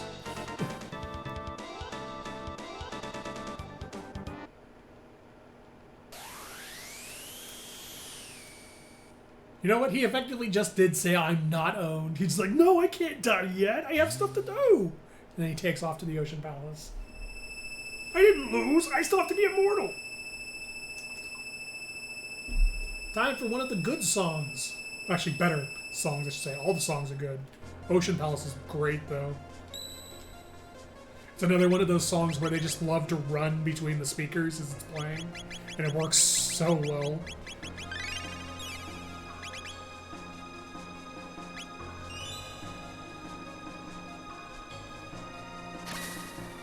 Cutscene time. So now we get a view down into what's happening at the base of the Ocean Palace, which is the Queen has moved the man machine down to the palace to draw energy more directly from Lavos, and is forcing Shala to use her abilities to draw it, which is killing Shala and obviously concerning the Prophet because of who the Prophet is. But the Queen doesn't care because she just wants... She's using Shala to get Lavos' energy. I don't want to do this fight. Screw off.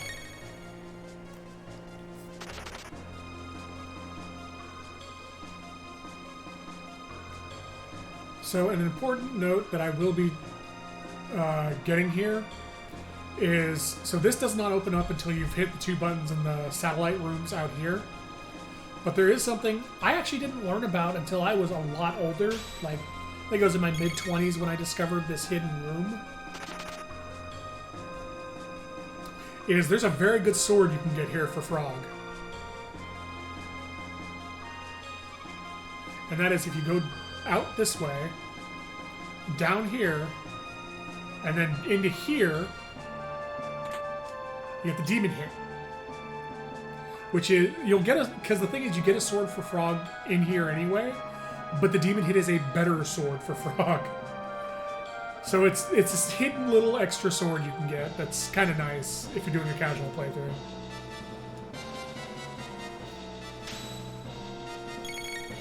I don't feel like doing this fight.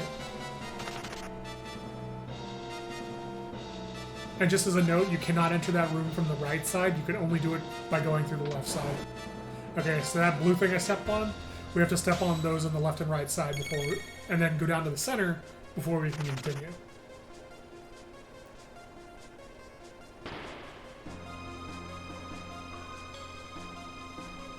What they're going to do, run to the right side and do the exact same thing.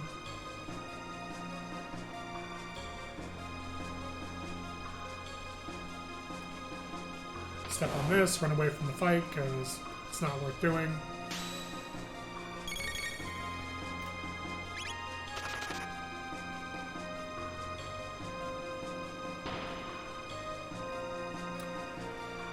And then we go back to the area where we just got the demon hit from. I probably shouldn't have stopped moving there. I could have doubled back and then circled around those two instead of triggering the fight. So yeah, we go back down here. Walk on the outside of this area to not trigger that fight. And once you've hit the other 2 buttons, this button becomes active, which then opens up the path to leave.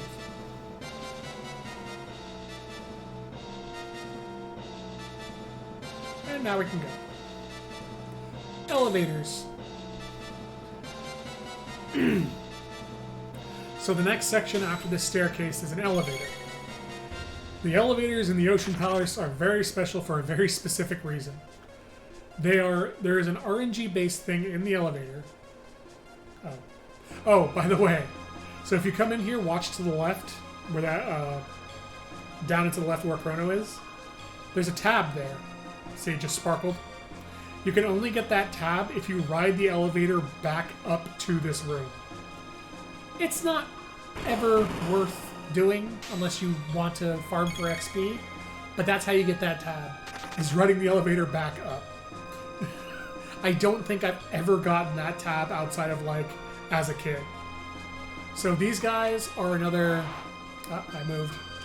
Are another contact fight. You can get past this without triggering any of them, and any that you trigger, you're forced to fight when you get down here.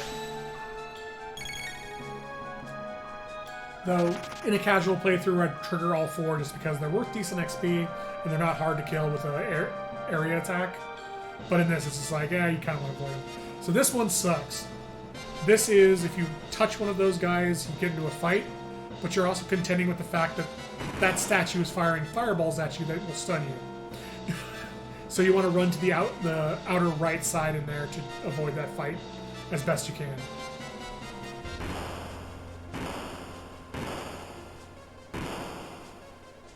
It's also important to note these enemies have combo attacks as a counter.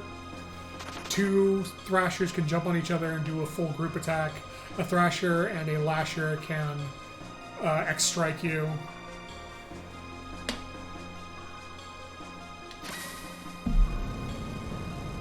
Oh, it's important to note, Melchior gave us the ruby knife, which he says is made of the same material as the mana machine, and is the only way to stop the energy transfer from the machine.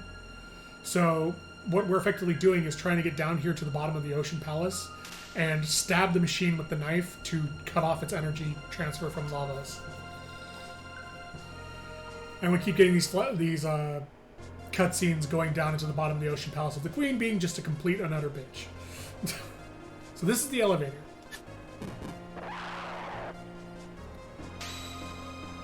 Actually, I don't think... I think it's the elevators in the Black Omen, not the elevators in the Ocean Palace. We'll find out in a second.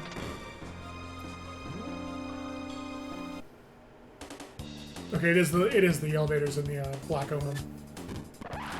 So the elevators in the Black Omen, which is literally the Ocean Palace reborn, are based on RNG. And what the RNG is when you go down the elevators, there's 2 elevator sections in the Black Omen, and there's an RNG chance of running into 3 fights. You can get lucky and get 0 fights, or you can get unlucky and get all 3 fights on the elevator. The Ocean Palace is a forced series of fights, unfortunately. Oh, that's a lightning dude. Alec can probably kill him. So these scatter boys up here, if they're hit with any kind of magic that doesn't match their color, yellow gets hit with lightning, red gets hit with fire, blue gets hit with water, they will counter with their relevant element as a full group attack. Chrono, did you seriously level off of this? Which makes these kind of fights fun, because, well, I only have 2 elements. But because they're so weak, I can just do this, deal with the counters, and destroy them anyway. It'd take a little bit to get through the counters, but oh well.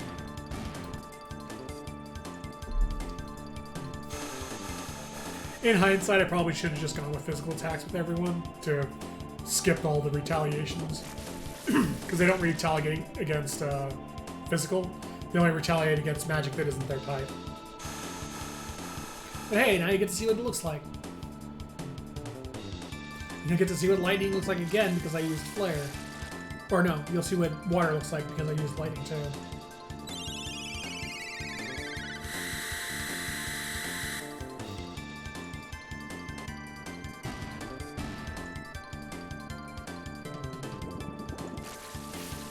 Honestly, I probably could have Dino-tailed with Isla and killed all 6 because Dino-tail's physical magic, so it doesn't count as an elemental.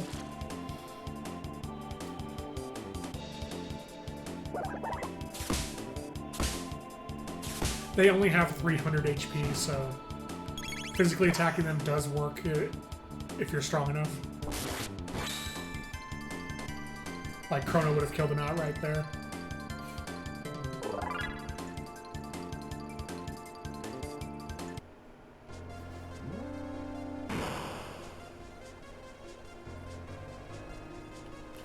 So hitting this button does nothing.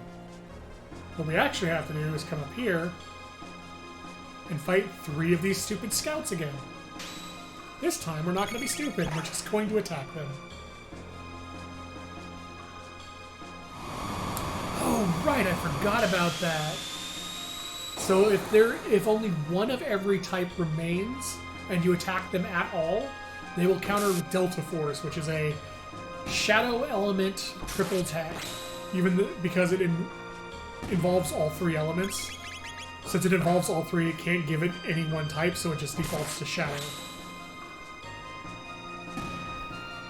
But they did. What I normally do in a normal run here is I will swap Isla for Glenn and just hit them with their relevant magic to get this over with. But since we're strong enough, I'm just going to power through them. Isla should be able to one-shot someone, assuming she doesn't roll low. These Dr. Mario viruses, yeah, pretty much.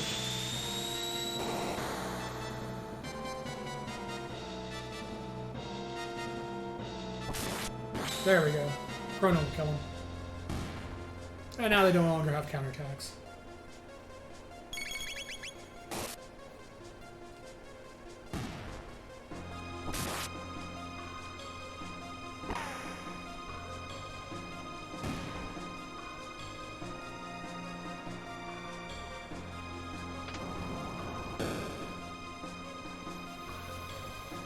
So we're coming up on our boss fight for the Ocean Palace.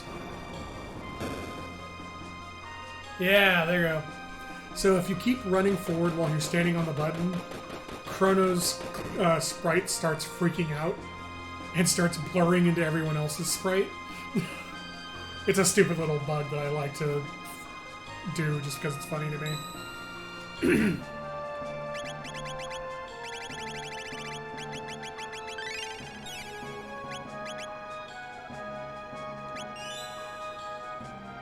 Alright. It's Dalton again. But not actually Dalton. Now he's having us fight 2 golems. So, the twin golems, the rule still applies the same as it did before. Make sure the last thing you hit them with is fire, or else they will wreck your fucking shit. So against these guys, you falcon hit and then flare.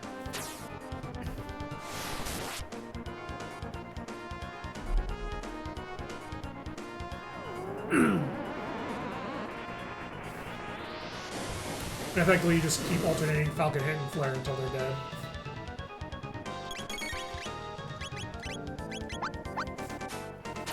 You just have to make sure if you're doing this, put as little time as possible between when you falcon hit and flare, because it is possible for them to cue their turn while you're still trying to get to Luca and use her attack, which means you may end up getting hit with a physical attack and losing a character.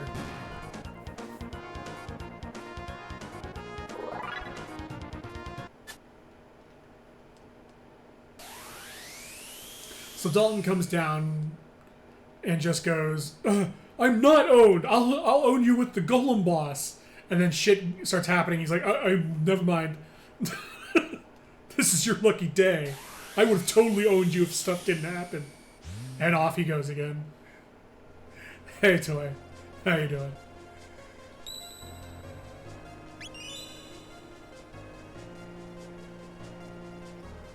Coward away! So this is probably one of the most dire things in the game. When you talk to this new, this is the Hall of the Mammon Machine. Now's the time to turn back. And then he just suicides. Like, that new is so terrified of what's happening, he literally just jumps and kills himself.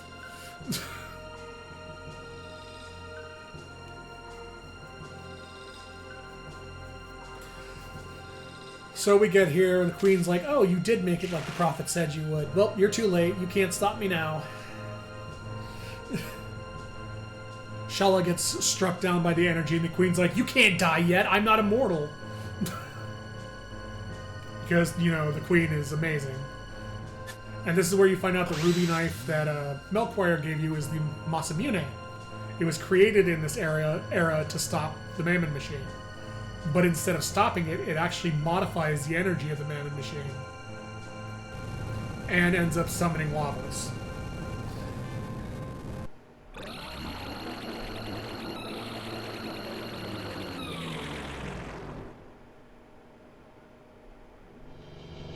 So, this is known as the hard version of Lavos, as you're going to see in just a second, because we're going to die other than Isla. I intentionally didn't use a shelter because I wanted this to go quickly. Oh shit, Chrono survived! So, in a casual playthrough, you will die to that opening attack. Because all of Lavos' stats in this form are doubled. He has double HP, double attack power, double defense, etc. If you can beat him in this form, you unlock the Dream Team ending, i.e. the ultimate ending. And he is possible to beat. Like, you can see Isla's just tanking all these attacks like they're nothing. I could pick both people up and use a Mega Elixir and fight him, but I've already shown the Dream Team ending in the other stream, so I'm just going to let him kill me and continue with the game.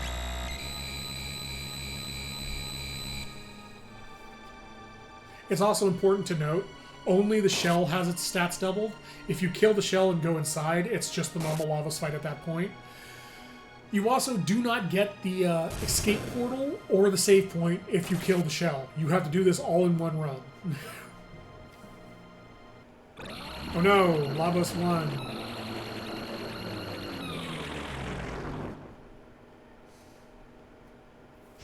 Narragante is upon us. Oh no. I've waited for this. So this is where you find out the Prophet was actually Magus in disguise. Who would have guessed, given the Magus had, or the Prophet had, the exact same colors and blue hair?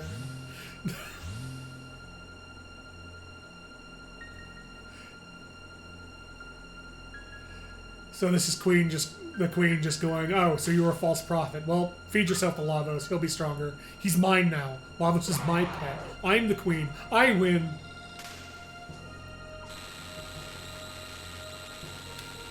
And this is where you find out Magus is actually, wasn't trying to summon Lavos.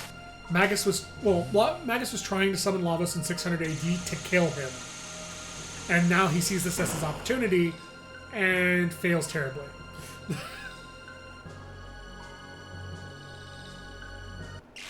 The Queen gloats about her victory. And is like, haha, you can't win, I win. So at this point,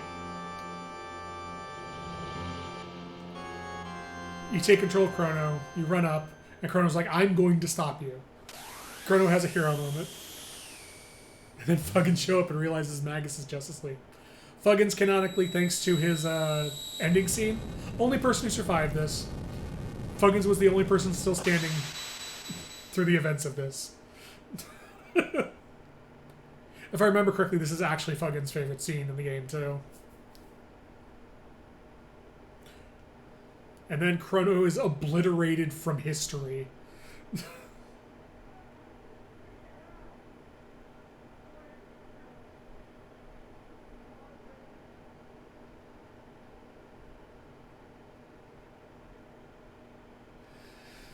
So effectively what happens is Chrono, holding Marl's pendant, which is actually Shala's pendant, handed down throughout the years, the pendant actually saves everyone due to the imparted energy from the Mammon machine. It's the only thing that... It's effectively what isolates Lavos' attack to only Chrono and gets everyone out there before Lavos can kill them. And then Shala, using her ability, gets us out of the Ocean Palace and back onto dry land. Whereas then she is sacrificed as part of the Mammon machine overloading and effectively killing everyone in the Ocean Palace.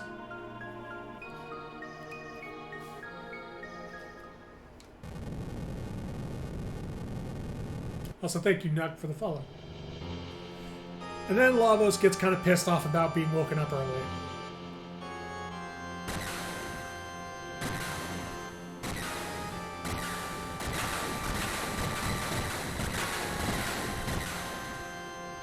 So remember how I said the Mountain of Woe falling into the ocean didn't really cause much of a tidal event?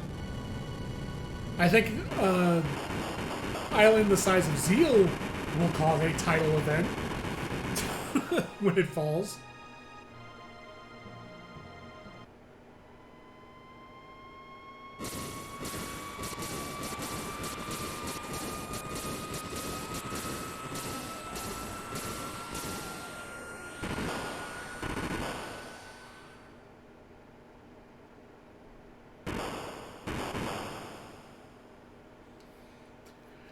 This scene was always funny to me. This guy runs in and he's like, hey, a tidal wave!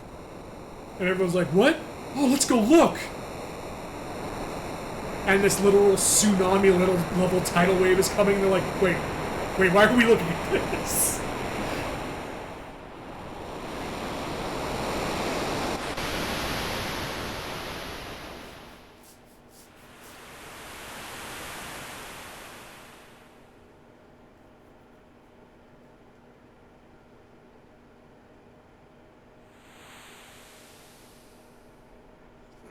Yeah, pretty much flat. Oh, that looks great. Wait, was that getting bigger? Oh no, how big is that thing? Oh god, run!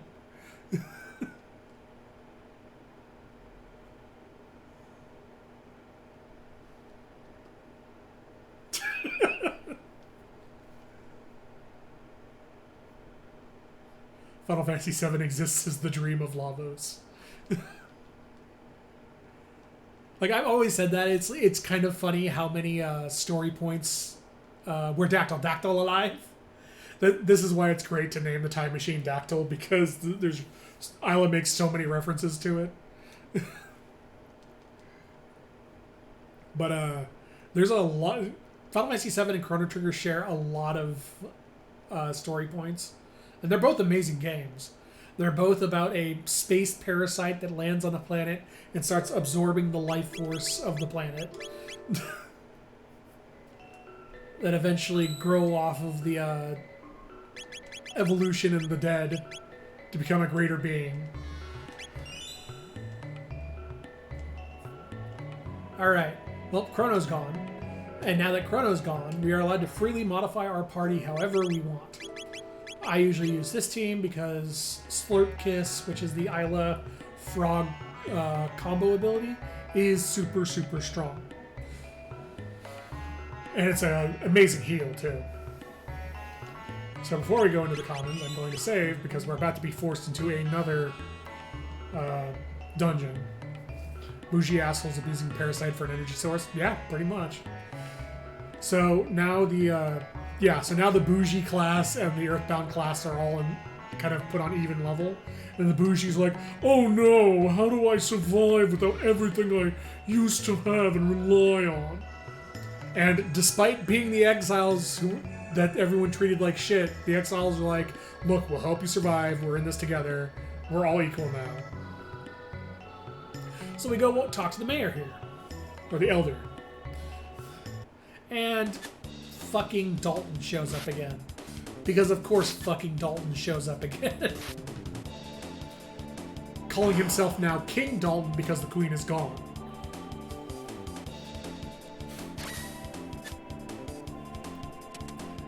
Also, this is why I always put Isla in the front row when I go to this scene.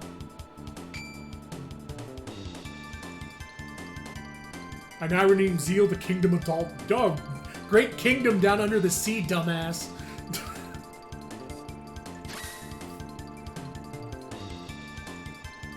He takes the fucking Dactyl in Isle of Friends.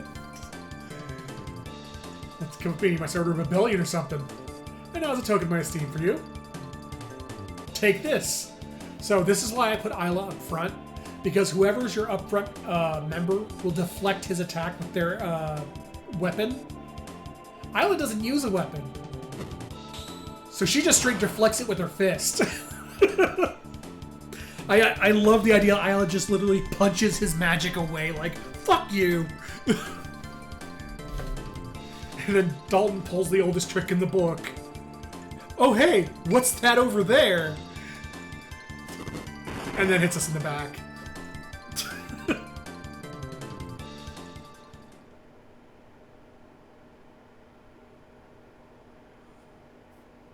Fuga!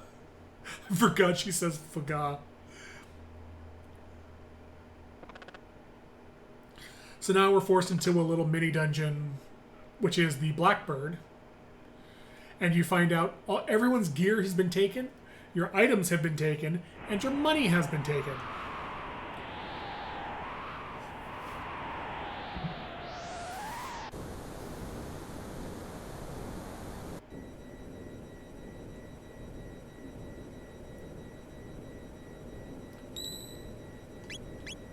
Yeah, so that's actually kind of an important thing about this is if you have anybody but Isla in your group, you literally can't fight any of the fights until you found someone's gear. Because they are removed from... Ah, yes, I wanted to get this scene, though. Because if you come down here and look through this grate, you actually see Dalton working on the epoch.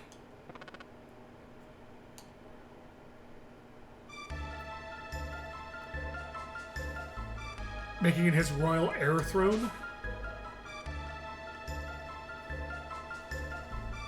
So this will be important later. It's a completely optional scene, but it will be important later.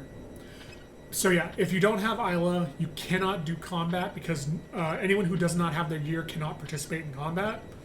But since Isla's weapons are her fist, she by default can do combat with anybody because her weapon wasn't taken away. So it is important to note, however, you are allowed to leave without getting all of people's stuff back, and it'll warn you, hey, if you leave, you're gonna lose your shit. You don't actually lose your shit. You do lose your money. If you leave without getting your money back, you do lose all your money, but it will give you back your items and any equipment you were wearing by the time you leave the Blackbird. However, it's just easier to get the equipment for your characters because only the equipped characters can fight the upcoming boss fights. And so having just Isla for the upcoming boss fights is kind of a pain in the ass. Even on a New Game Plus. So at the very minimum, I just want to get our character's gear back. I'm going to leave the money and the items, and because I don't really care all that much. The money I never use and the items I'll get back anyway.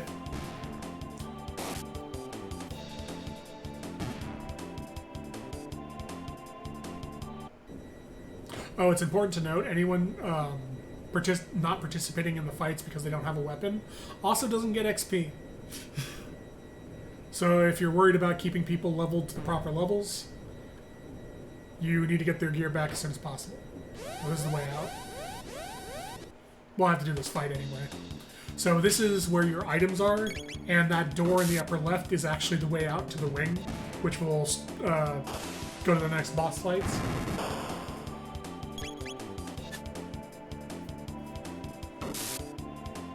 You're also not allowed to run away from any fights in this area. If you run into a forced fight with no one with a weapon, i.e. you can't perform a fight, you simply get knocked out and thrown back in your cell.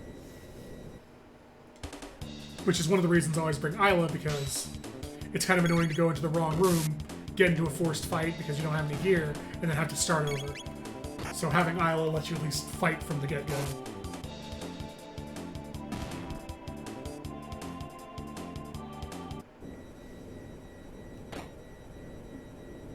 Not this one.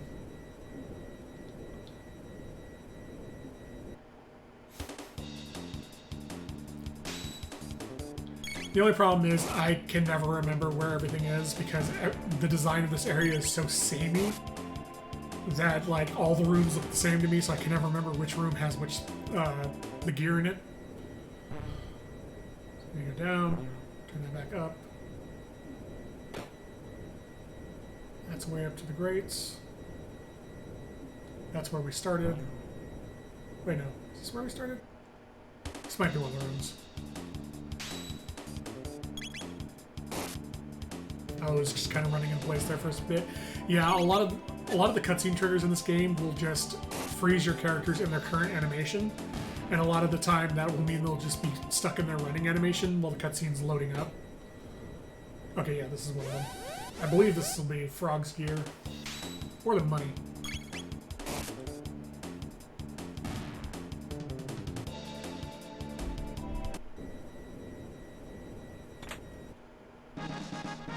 Oh, it's Luca, okay. Okay, now Luca can participate in fights. So that's where we start. That's our cell down there. Ah, here we go. So yeah, the way to get through this without Isla is that first room I went to that had the sleeping guard in the chest. You have to find that first, because that's the only unguarded chest in the area. That gives you that's guaranteed to have a character's gear in it, which lets you start fighting. Okay, that's the money.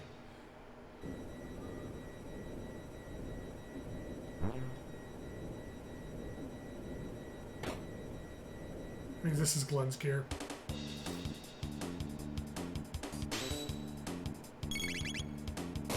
Oh, sorry, Frog's gear. I always name him Glenn in my run, so I just call him Glenn by default. Just like I usually refer to Marl as Nadia and Janice as Magus as Janice. Alright, now we can leave. In fact, I'm just going to use the vents to get back.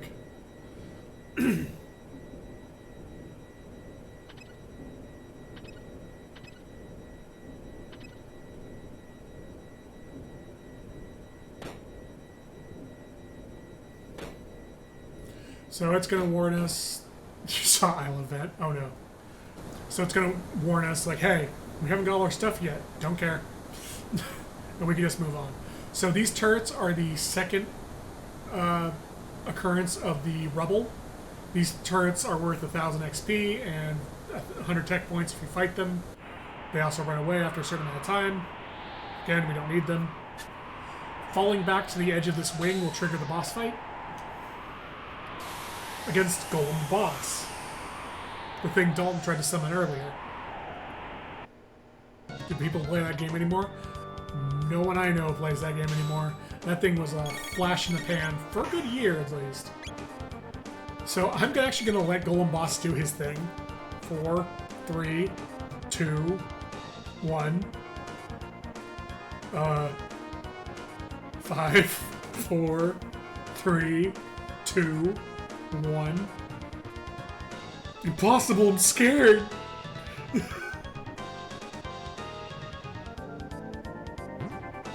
And he flees the battle. So Golem Boss has no attacks. He simply exists as a fight that you can beat him to get decent XP and tech points. And he's supposed to like act like a boss, but he's actually afraid of heights, so he'll never actually attack you and then runs away. Casual playthrough, I kill him because he's worth the experience and the tech. I just want to show off what happens if you don't kill him. Oh, this is also one of my favorite meta moments in the game with Dalton. The aerial Dalton Imperial. So he turns on the Epoch. The Epoch music starts. No, no, no, no! Stop the music! Ah, there we go. He literally cuts off the default Epoch music so the boss music can play instead.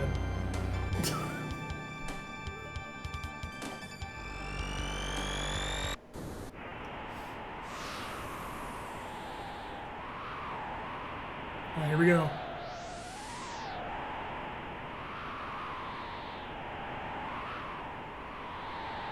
Dactyls. It's flying? It's not Dactyl. It's the aerial Dalton Imperial. Make like the wind and blow out of here. Fucking Dalton.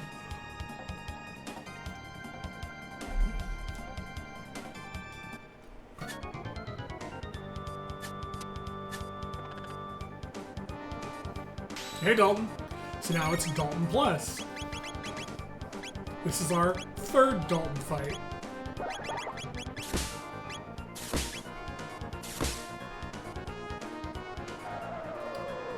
I technically second, but I count the Golem twins because he summons them to fight for him and then shows up and gets pissed off when you don't win. Or when he doesn't win. And so, go Golem Boss. He attempts to summon Golem Boss, who we already know ran.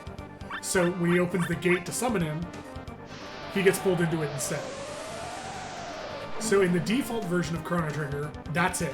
That's the end of Dalton. We never see him again.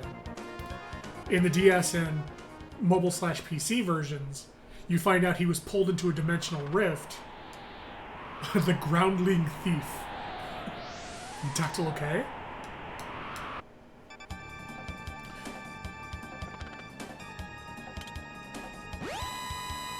Are we gonna fight Neo Dalton? No, we're not. I am not doing Dalton EX because the save I have on the PC version is after Dalton. It's set up to go straight to the Dream Devourer. But yeah, Dalton, you find out. Oh yeah, Dalton EX is the final version of Dalton from the DSP and mobile PC versions. He's in one of the dimensional rifts and shows up. And that's where you beat him and he goes, that's it, I'm raising an army in Pore to fucking get even. And that's his tie to Chrono Cross.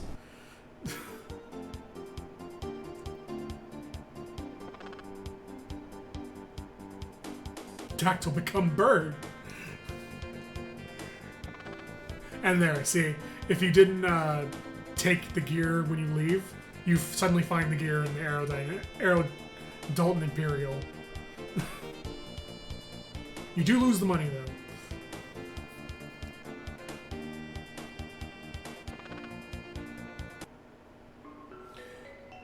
So for this next story event, you are required to have Frog with you to do this because of what it is.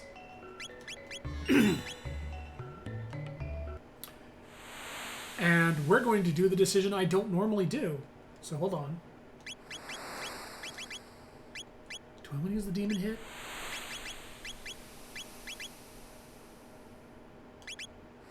Yeah, I do.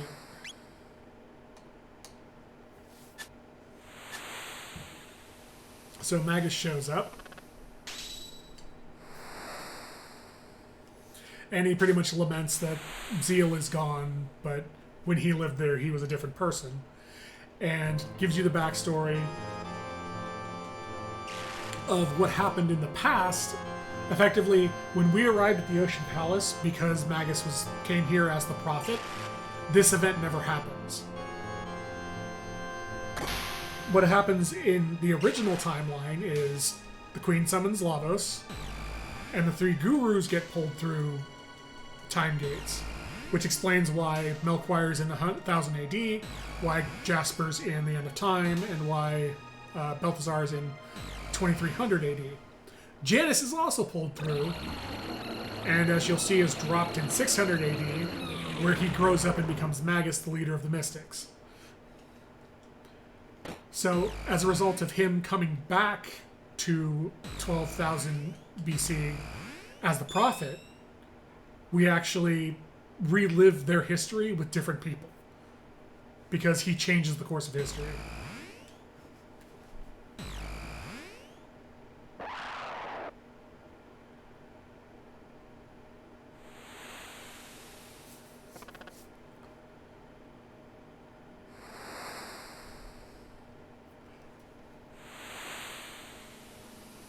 This is Magus going, it's fucking ironic that I got pulled through Time Gate out of this era just to be pulled through Time Gate back into this era. So, if you fight him, or so, what I normally do in these runs is I don't fight him. Because if you don't fight him, you leave and then he joins as a party member. We're gonna fight him. And this becomes a duel between Magus and Glenn only.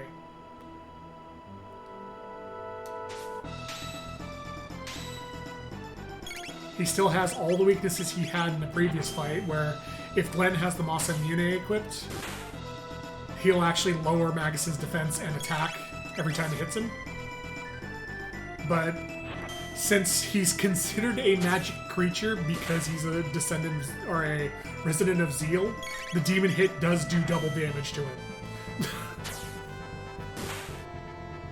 Which is a nice little, like, nod to the fact, yeah, he's magic.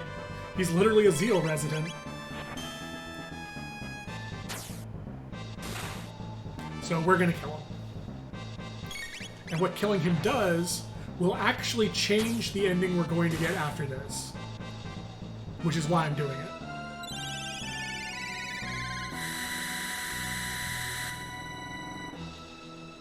It's a very minor change, but it's a change that I actually rarely get to see because I usually grab Magus. Because he's super helpful in getting Chrono back. Come on, don't double turn. That's cheating. That's a triple turn!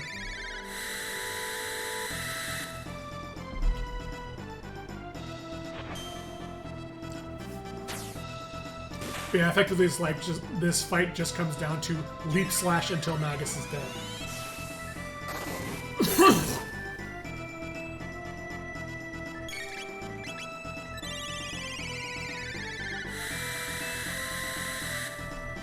The call method lets you get 3 turns.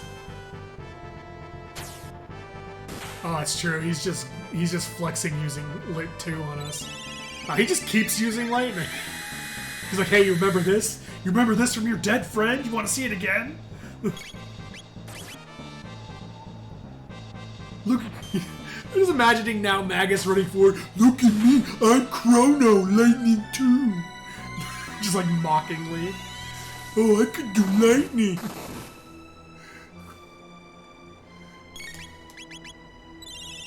He has not yet used Fire 2 or Shadow Bomb. He's just mockingly using lightning over and over again.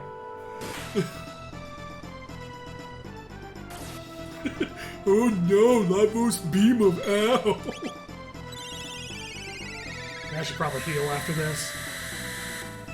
He puts on a red wig.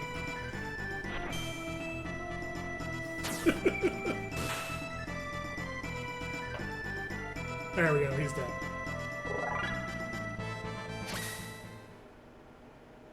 Cyrus, I have avenged thee. Defeat me and you will break the curse on Frog. If you want to bring Chrono back, find Gasper, the Guru of Time. And then he fucking dies. And you get his amulet. His amulet, not Shala's amulet. And it also plays at the bottom of the night. Which promptly ends once you leave. See, Magus has the right way of pulling a you didn't win on the group. You just T-pose to assert dominance as you die. Alright. So this is what we're going to do next.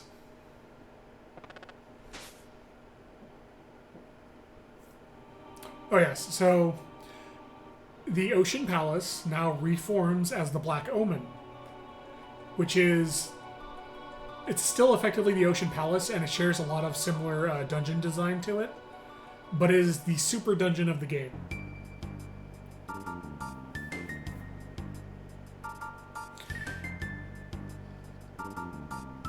And by doing the Ocean Palace completely is a way to access Lavos to beat the game. But we're not going to do that. We're going to do something completely different to fight Lavos, which we don't need to do, but I'm going to do anyway because it's hilarious. And because I'm going for a very specific ending. Just so we don't have to do that again, I'm just going to save after the scene's over.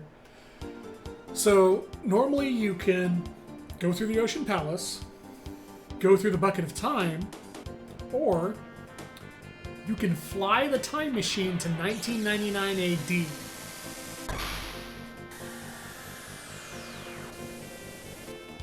Are we really going on? Fight. Think we can bust through Lavos with the Dactyl? we're done for. Dactyl get us through. Alright, I have to try. Dactyl try hard too. Go Dactyl. Oh, you also get this remix of the theme. This is a really good remix. Dactyl Ran. So, if you choose to go to 1999 AD to fight Lavos, you end up using the Dactyl to break through the shell. You skip the shell phase entirely and go straight to the heart. And you get this nice little Mode 7 cutscene for it. Where you just straight ram Lavos with the Dactyl.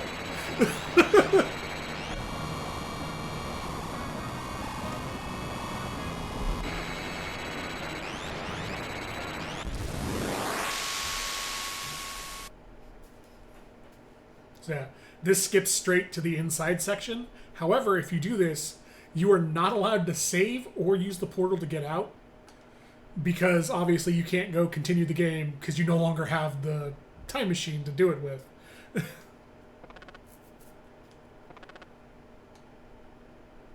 Sorry, Dactyl. Dactyl, me proud. So yeah, you literally just punch through his shell using the Dactyl.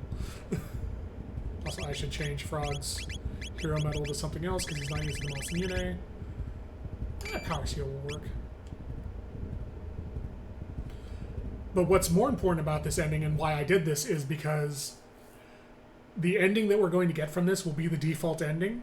However, if you do not have the Dactyl because you punched it through Lavos' shell, what happens at the very end actually changes from you using the Dactyl to go save Chrono to what's called the Balloons ending. Hey, well, how you doing? So this fight's going to be a little longer because we don't have Chrono. Not too much longer because we do have Luca and Flare, and triple kick should more than make up for stuff.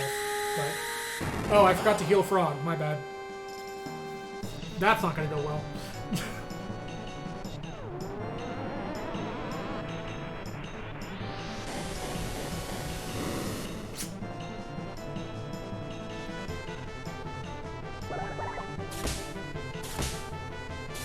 I know what I'm doing in my next 2 turns.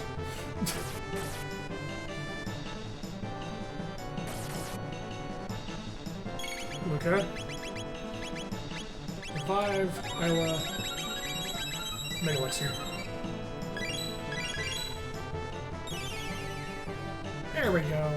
Now everyone's fine. Okay. So yeah, Flare is really the MVP of this fight. Flare's gonna do the most damage to pretty much everything. Isla's got triple kick, which is good 1600 damage output, and Leap Slash is a joke. Leap Slash will forever be a joke. But at least it's damage.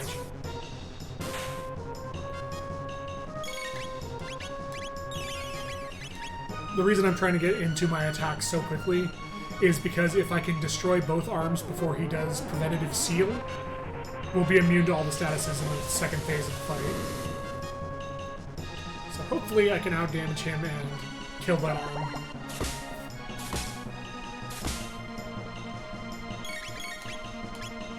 Nope, didn't beat it. And he got the worst character with it. That's not good. That means I'm going... Oh yeah, I was worried she was going to kill it with the counter. That means I'm going to have to sit on someone's turn who isn't Isla. Yep, here we go. I'm going to have to sit on Frog's turn and wait for her obstacle to go out, and then immediately heal her out of chaos. Because if she crits somebody, she will kill them outright.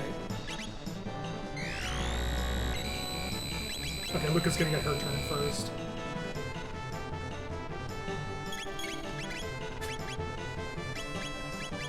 Get out of chaos. There we go.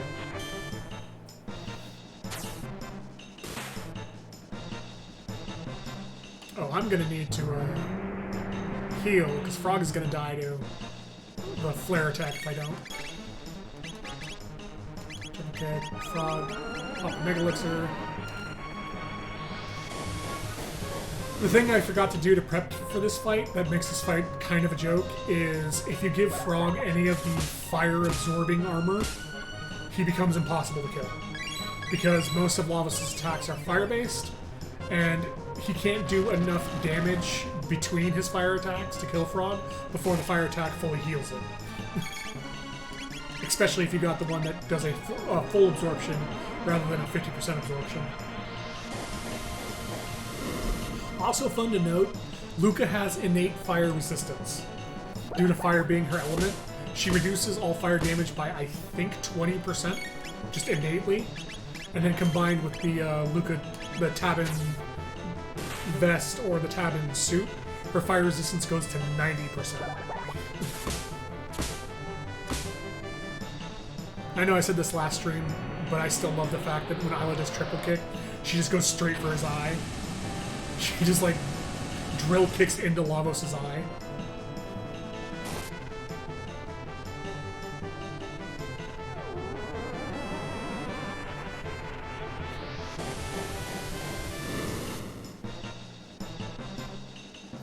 Ice soft, break quickly. Like right there, you can see she just drill kicks right into his eye. Actually, first, let's do... fuck it. Let's do Flare and then... I was gonna make Elixir and then Flare, but I'll let Flare first, so the MP's spent. Actually, Flare might kill him. Nope. Okay. Got all that MP back.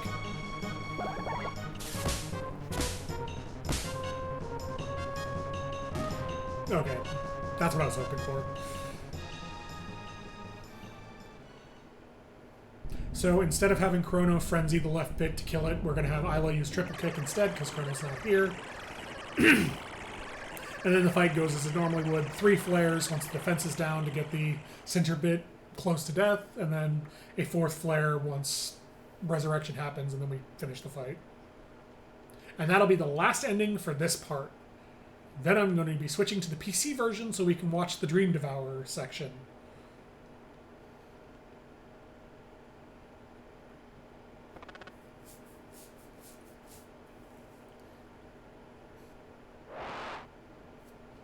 Oh yeah, I forgot. Isla has a custom sprite if she's not if she's the main character instead of the side one, where she's actually leaping at lavas. That's a nice little touch.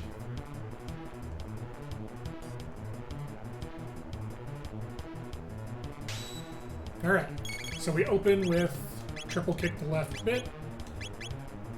Technically, I should have waited for that flare for the defense to drop, but yeah, it's not that big of a deal.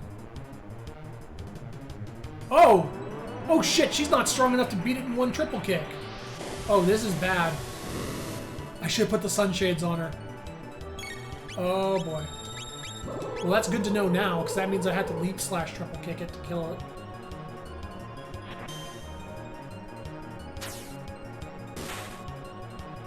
Oh, usually she's stronger than this.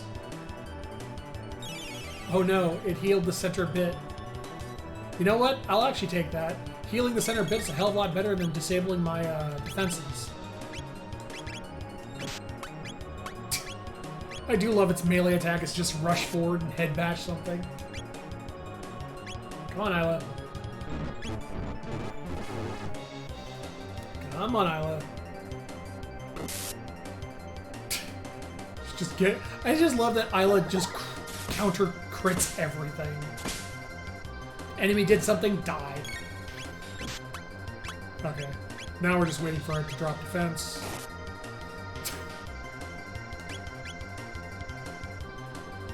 Ooh, that's bad.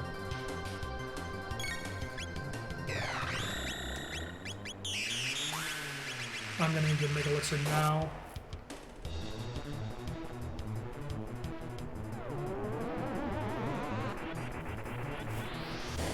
Actually, this is a great example of the fact that Time Warp is considered as an attack, is that since Isla's in the first position, she gets hit with the Time Warp's 1 HP damage, and because it's considered an attack, Isla counters it. Because she counter crit him for Time Warping. I don't think this qualifies as an attack for the oh, it does. Cool. Okay, Isla, calm down. Don't kill him yet. You actually need him to stay alive for a little bit. Oh my god, she's countering literally every action he takes. She's so angry. So I think this Time Warp is dreamless. Oh, she did way more damage to him than I thought he did.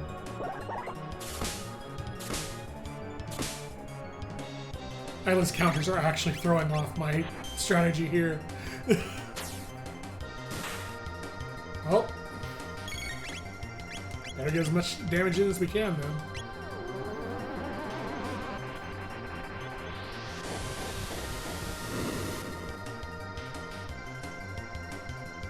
For the record, what happened here with the center bit dying is why I never put the Frenzy Band on Chrono, because Chrono with the rainbow will crit everything under the fucking sun on his turn. Yeah. So if you kill the bit early, it comes back like this, and now you have to deal with both of them.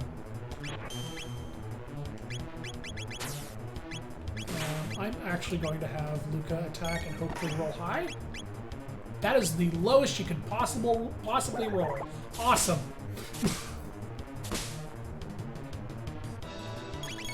I was really banking on Luca killing that thing instead of Frog having to take his turn. So let's hope Luca does it again. Oh my god, Luca, why? And there goes our status defense for Luca. Luca blunder shot twice in a row and fucked it up.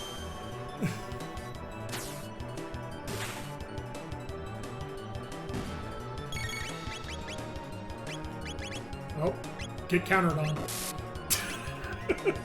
He time warped. It's time to counter. Actually, I'm gonna leave Isla's turn until after this, because he's about to Grand Stone, which is gonna hurt.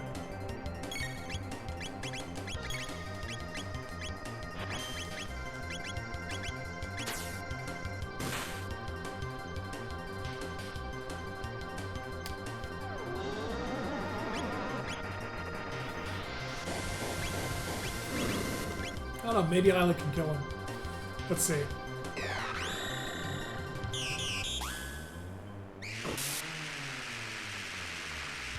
Nope.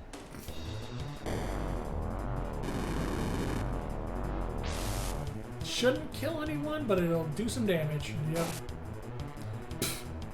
Counters again. Okay, he dropped his defense, so... Yeah, I need the Mega Elixir.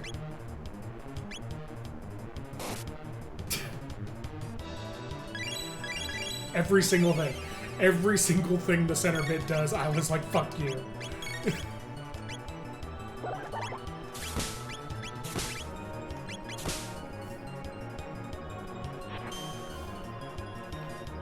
This should be over pretty soon. Like, even without Chrono's DPS, Flare and Triple Kick are doing decent damage.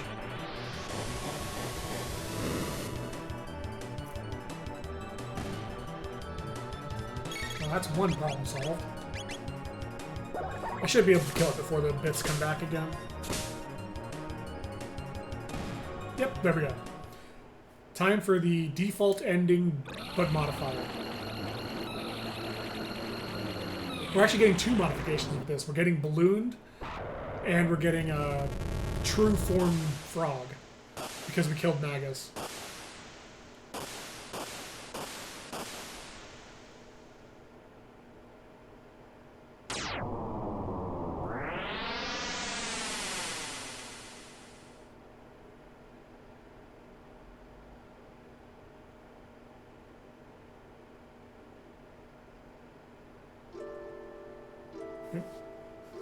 Everyone ends up at the end of time. Isla first. Wake up, Isla. Aw. Klaus is gone, so the gate will shut. Return now, you'll be lost in time.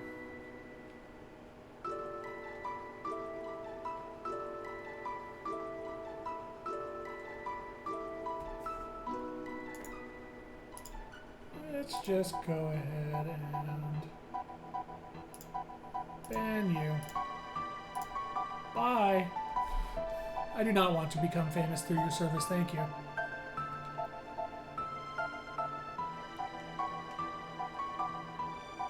So yeah, Marl's pleading with everyone to help her save Chrono, but they're like, no, we seriously need to go back to our times if the gates are closing. I'll go home now. Good luck, all. And you watch the gates close. Fairly well.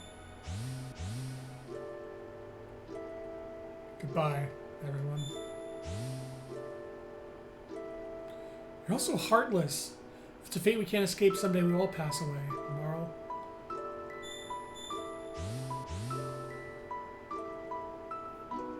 Hey there. You forgot something.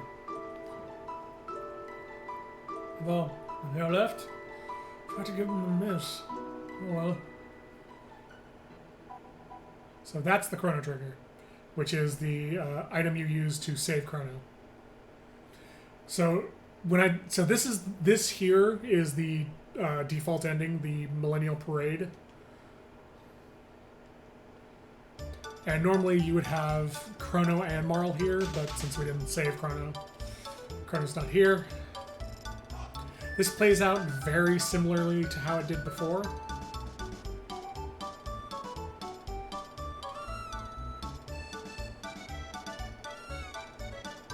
Oh, since we didn't go back and do Luca's side quest, Luca's mother actually sits on the fountain rather than walking around asking Taven to dance, because her legs are currently mangled.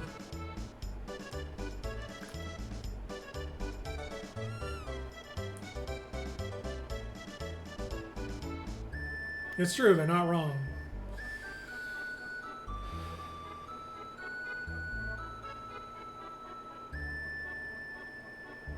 Oh, I guess you technically don't get the true form Glen in this because if you don't do the side quests, you don't get the final scene with everyone together. Oh wait, no.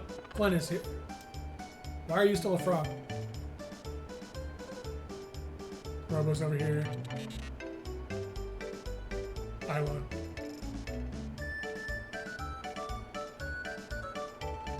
I guess if you don't do the side quests, the curse doesn't have enough time to wear off.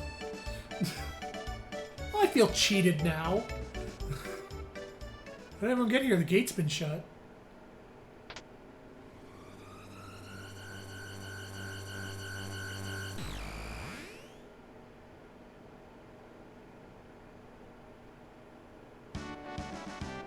They can't take it with the teleport. Yeah, so the gates have been shut and Luca just creates a second time machine. The guy from the end of time. Forgot the time egg. The time egg is used for blah blah blah, etc. etc. etc. You got that? You mean we can get Chrono back? Yes, that's possible. That's why you're all here? Let's get Chrono.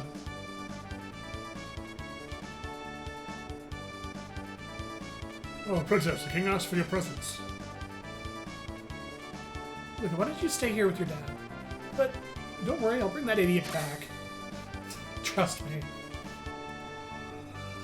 So this is a pretty big variant of the default ending, where you have the gate open and everyone's going through it back to their own times. But this does end the same way it normally would if you crash the epoch, which is the balloons ending, which we're about to see.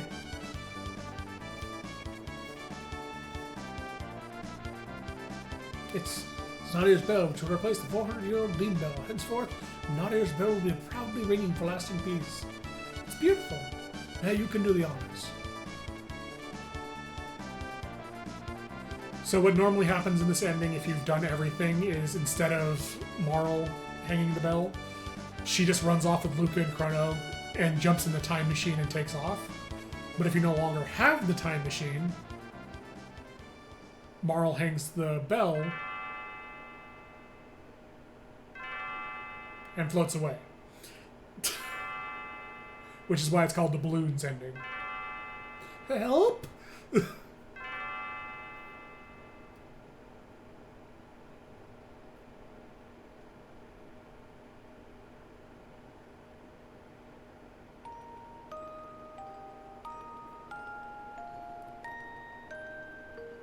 And it wraps with the credits and the tree at the top of Death Peak, where you retrieve Chrono if you go do this Chrono side quest, and Marl floating here.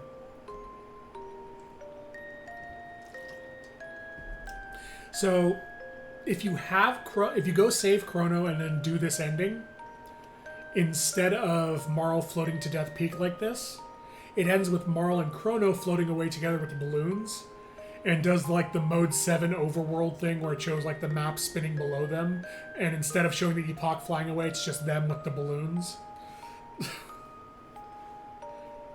It subtracts the time jumping, obviously, because they do not time travel floating on the balloons, but...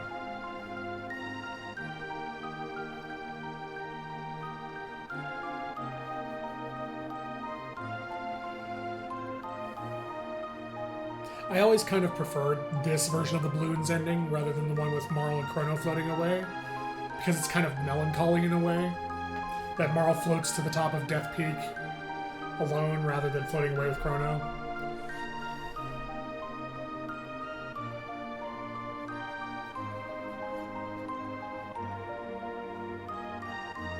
Remake staff.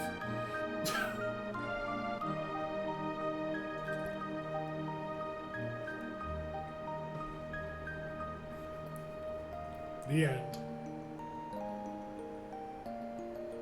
Or is it?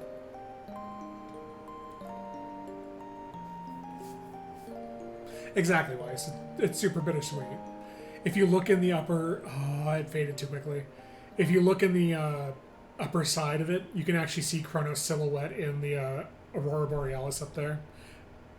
That's what she's running for. And it never actually confirms if it was him or just an illusion. It just fades with Marl ran towards the Aurora Borealis where she thought she saw Chrono, and that's the ending. Alright. I will be right back. I need to switch to the PC version. Take about a minute. So in the meantime...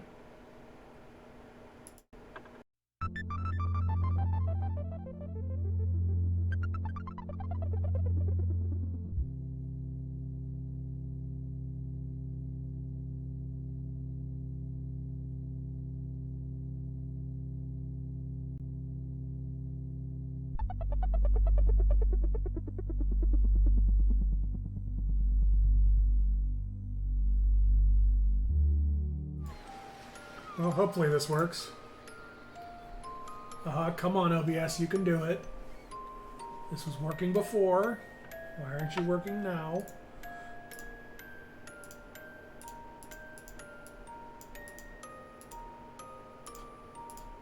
Oh, come on, OBS, why are you failing?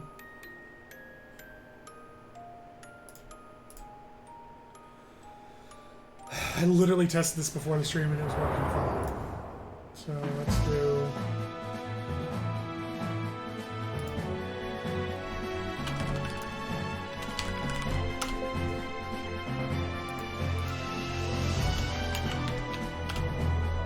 Hey, there we go.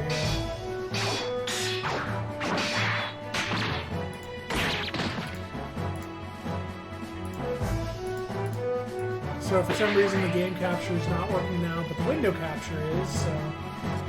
Oh no. This is size for my fucking super monitors. Hold on.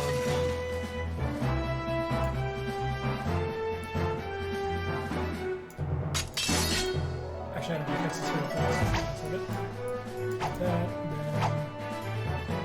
force transform, fit, vertical.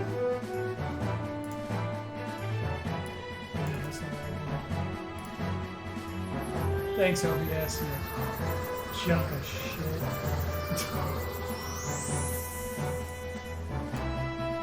So this actually needs to be lower than everything else. So.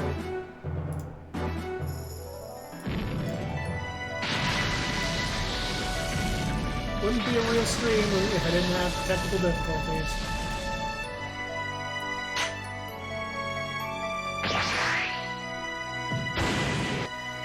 I do love these FMVs they added to the PS1 version.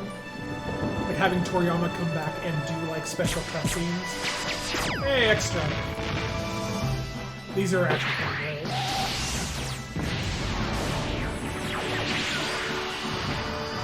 Like, it's almost enough to make me play the PC version instead of the original version, but not enough.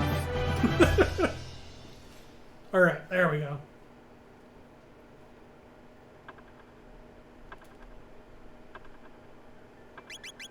So yeah, the DS/PS1/PC version has all this extra stuff.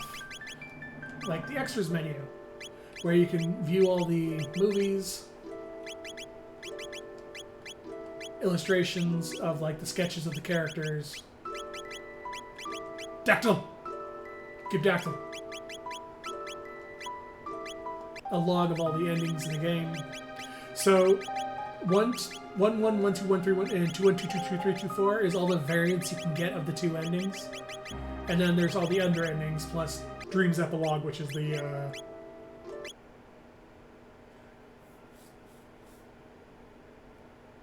PS1 did have some of these. The DS had more. And then they were stripped out of the piece, and then the stuff that the DS version added, other than the Lost Sanctum and the Dimensional Rifts, was stripped back out. Because like the DS version in the extras has a map viewer that shows you all of the chests in the game and all of the tab locations and what's in them. It was a really cool feature that they stripped out of this version for some reason. I am going to watch one of the movies, which I think this one? Yes. Okay, so this is the epilogue movie that you get after you beat the game.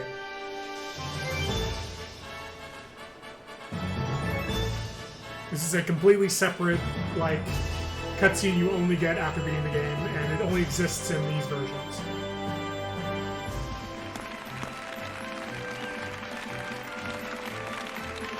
This Dragon Ball GT animation, don't curse it like that, plot. Don't curse it.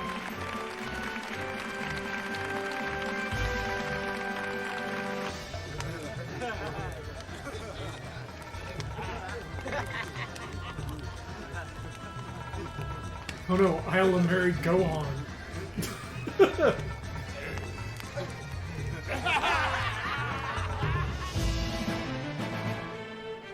Here you go. Human frog. Otherwise known as Green Vegeta.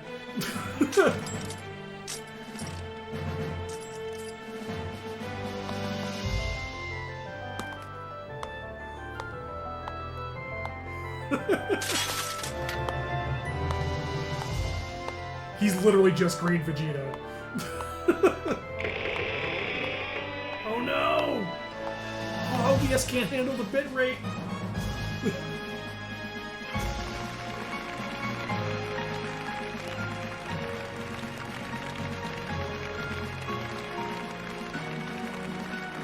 That's Milkwire, by the way.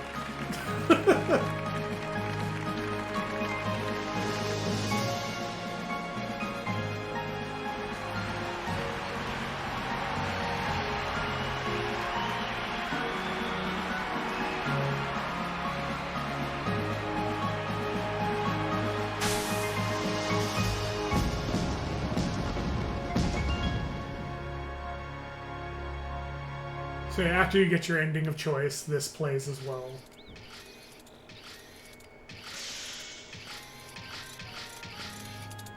Get older Luca. I think she's supposed to be like late 20s at this point.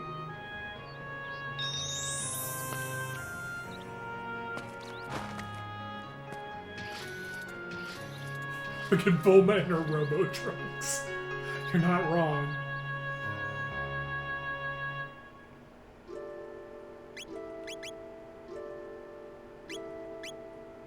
So there is a movie missing from this, which is in the PS1 and the DS version, but not this version. Which is funny because it's related to Dalton. There is a movie that plays after after this movie where it's called The Fall of Guardia Kingdom. And it takes place 2 years after Chrono and Marl get married and stuff. And it shows the kingdom on fire and the Masamune disappears. Because it's a scene of Dalton sieging Guardia with his Pore army. But they took it out of this version for some reason. Even though this version adds the Dream Devourer ending, which is what we're playing this for. Alright. Load game. Load my insane leveled characters. Alright.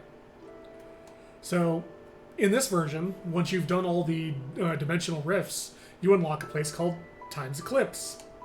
This is where you go to fight the Dream Devourer.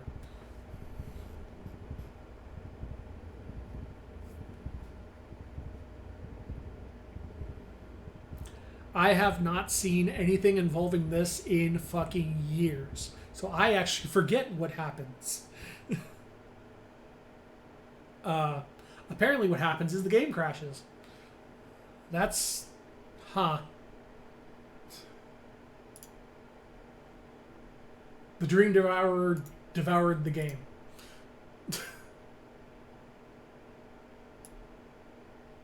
That's... I hope that doesn't keep happening. Let's try that again.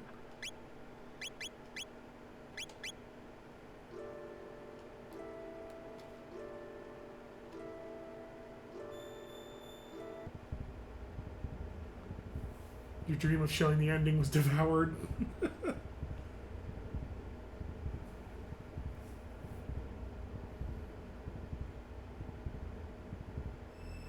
There we go. I have no idea why it crashed there. Where are we? The Prophet.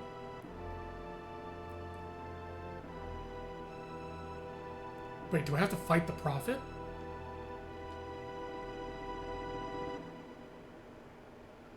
Here, Lavos is no more. This is the future in which we defeated him. The Prophet is Magus? Oh, right, I named him Janus. But this is the future of the world you've come from, I do not know. There are as many worlds as there are potentialities. Ugh. A new foe has arisen here in this endless expanse that is time's eclipse. Feasts upon thoughts, dreams, and memories. Do not think to meddle here. The enemy is my affair.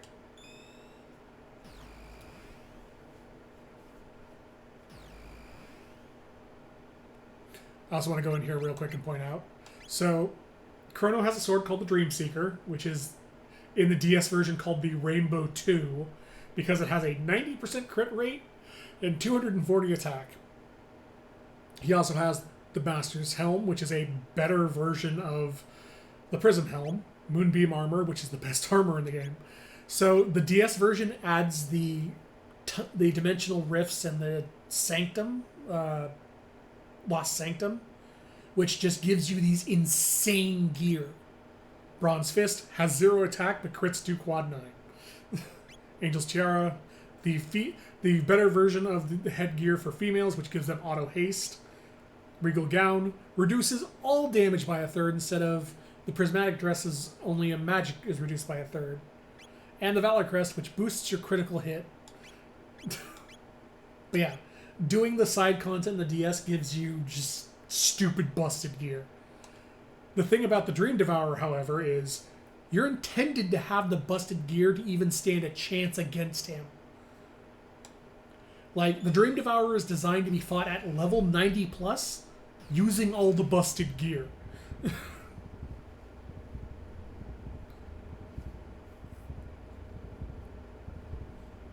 I believe he has something like 26,000 HP, and he has Lavos' attack set and then some. Yeah, so there's the Dream Devourer. It's a Furious Lavos with Shala. I'm not finished with you yet. Ruiner Narragansett, there you go. Ruiner Lavos.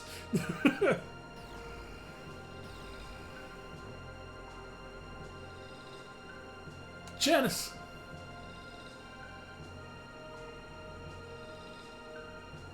I believe I told you not to interfere.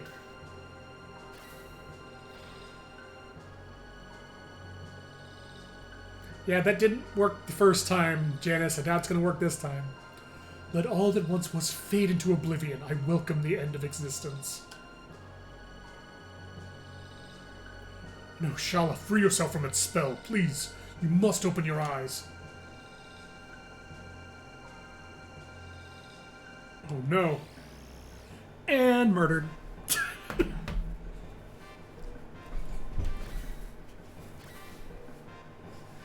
I like how Isla has an unsheathing noise for pulling out her fists.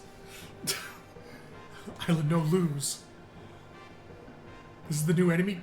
What is it doing here? Embrace your destruction. It is inevitable. Here we go.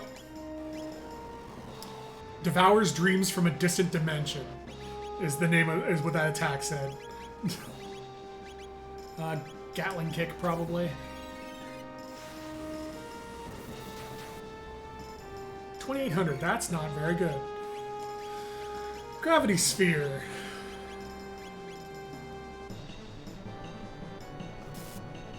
Oh yeah. Yep, nope, there you go. That's Isla's critical doing quad 9. So Luca's gear, Luca has a unique piece of gear that reduces all elemental damage to 0. So if anything has an element, it does 0 damage to her. Up, he's charging a spell. So at this point, I literally just want Isla doing normal attacks because 3 crits will end this fight. Oh, he's immune to fire. Great.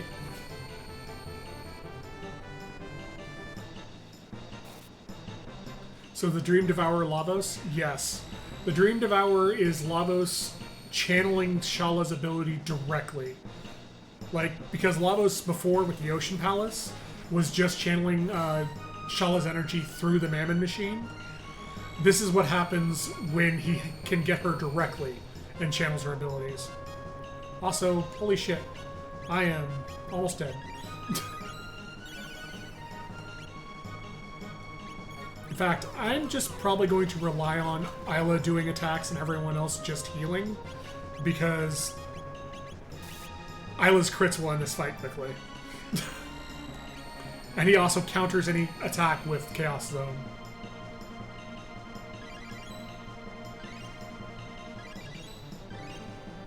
So yeah, it's on Isla to win this for us.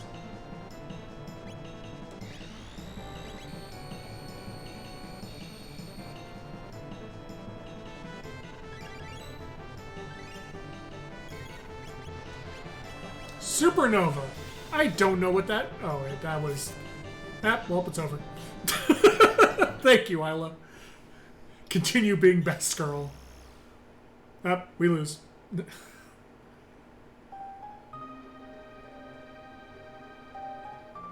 No, Shala.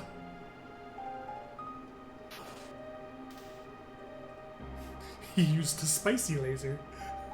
Ugh.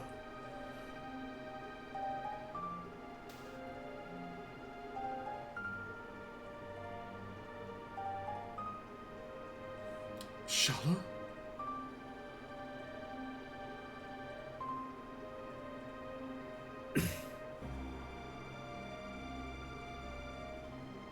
It is no doubt but a matter of time before Lavos consumes the whole of my awareness. It was I, after all, who wished it, wished from the depths of my sadness and despair that all would be erased. The strength you wield now cannot free me. No, perhaps it's better said that no strength can. So long as you lean upon the crutch of power, this world's sorrow can know no end. Return to your own time now. Dwell not on this.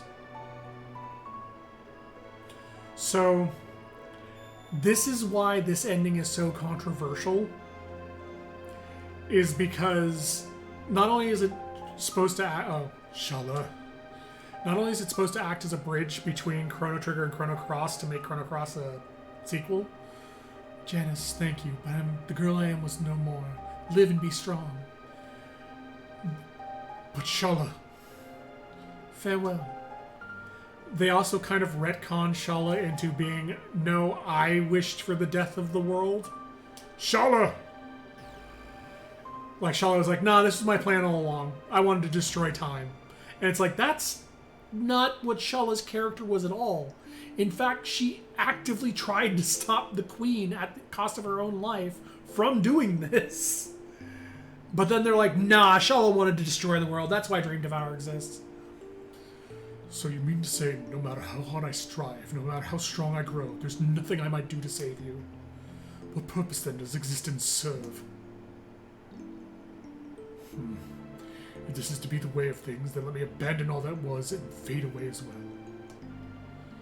Should a part of me somehow even remain, then perhaps that will birth something new, something with greater meaning than all this.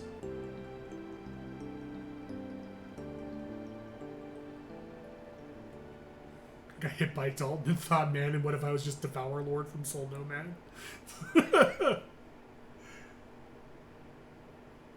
Yeah, exactly, Vice. It was. We need a way to make this work, so fuck it, you Shala. What is this place? Who am I? What's happened? I don't remember anything.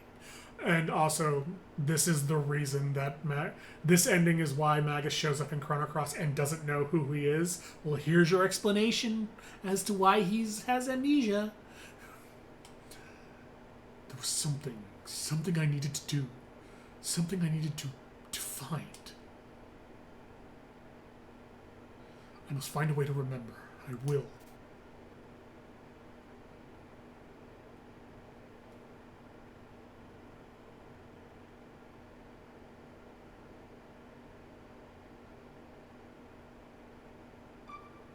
And that's the Dream Devourer.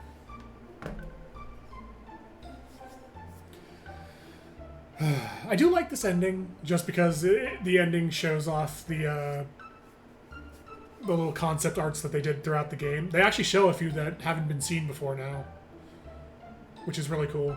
No, this is the PC version.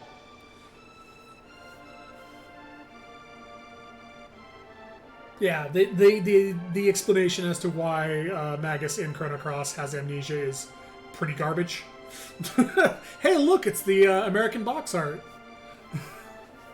Back when in the beta version of Chrono Trigger, before they finalized everything, Marl was supposed to be the fire user, and Luca was supposed to be a shadow user because she used technology.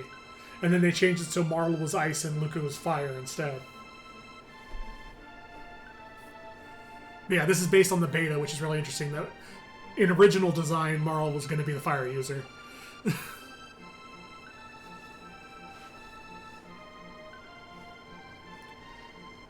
Nice little shot of them up on where is that? I think that's the hills of Guardia? That's not Death Peak.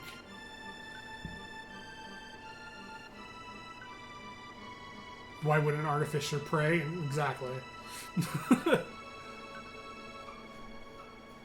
Oh yeah, Radical Dreamers.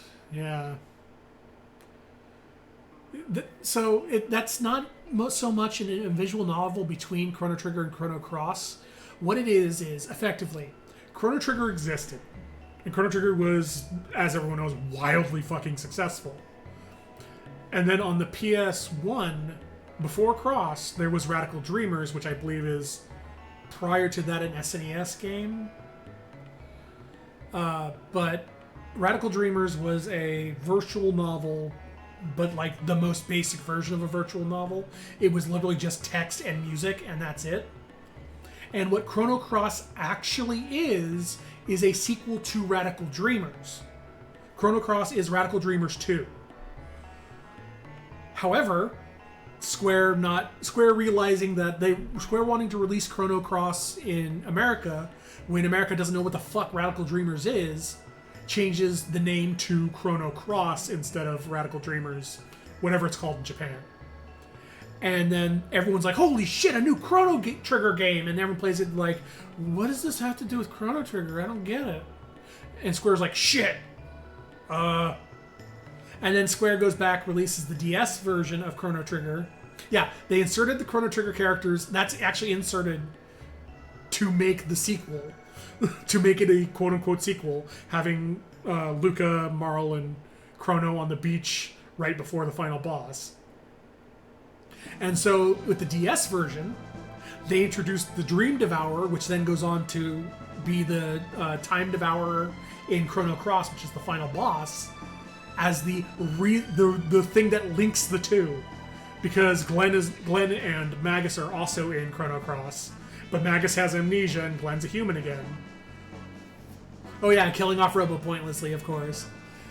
But yeah, so they released the DS version to bridge the gap between Trigger and Cross, even though Cross was never meant to be a sequel to Chrono Trigger. It was the sequel to Radical Dreamers. And so it's become this glorious clusterfuck over the years.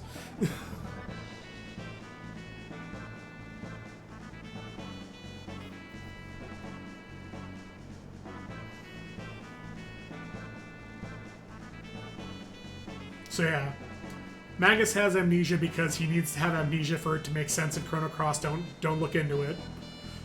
The reason the Dream Devourer becomes the Time Devourer is because Shala made a massive heel turn for literally no reason. Don't look into it. And Glenn is just Glenn. Yeah, it would have, but the problem with that was Radical Dreamers 1 is again just a VM. It's just text and music. So they're like, this isn't going to sell in America. Nobody fucking wants this. We're not going to localize this. But this other Radical Dreamers game is a full game. We can sell this, but we can't call it Radical Dreamers 2. And we can't call it 1 because that would be confusing. Chrono Trigger's popular. Slap Chrono Trigger on there. And thus Chrono Cross was born.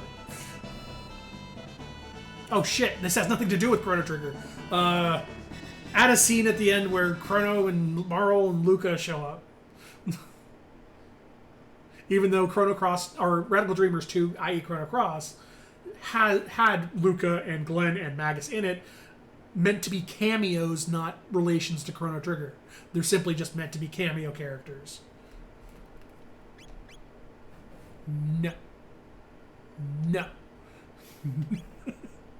Yes. So yeah, that is the reason Chrono Cross exists as a quote-unquote sequel to Chrono Trigger and not a sequel to its own actual game, Radical Dreamers. Is Square wanted to sell it. Square had this Chrono Trigger name that everybody fucking loved, so just slap that thing on there and call it a sequel. America will eat it up. And they did, for the most part. Until, word got around it wasn't actually a sequel. Because that was not before the internet, but kind of at the cusp of, before the internet really took off and became wide thing.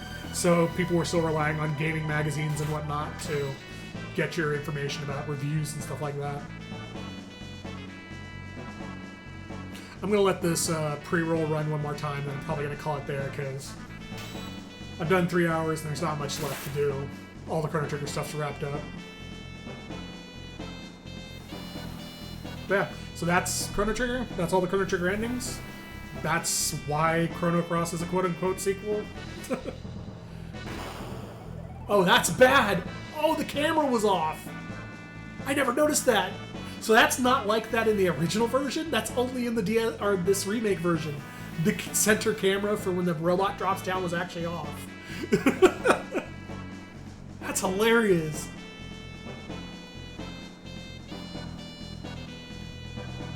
I've never actually watched the pre-roll on the PC version.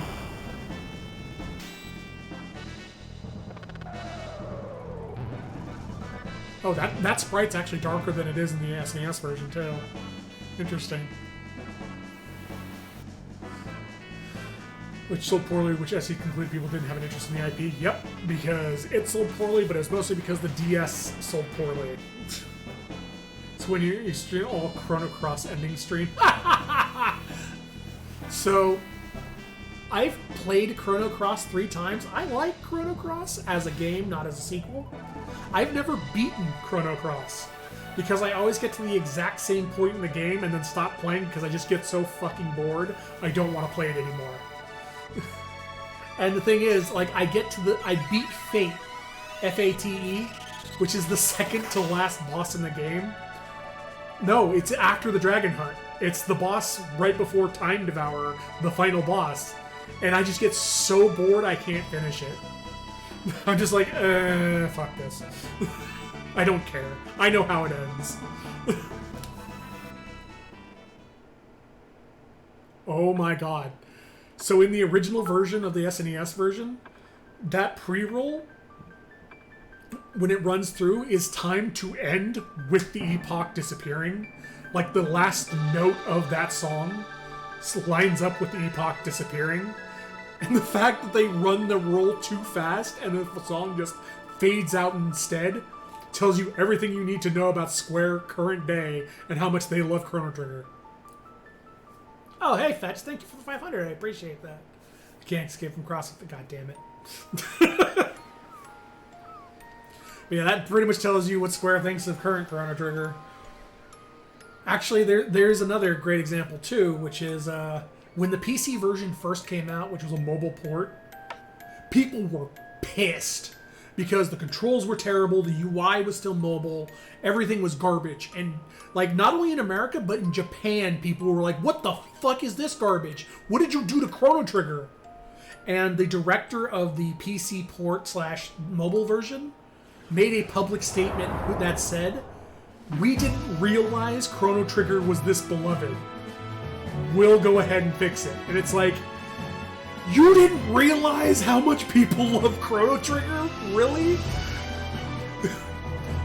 Current day Square has no fucking clue that people love Chrono Trigger. They literally had to release a statement going, whoops, we didn't know.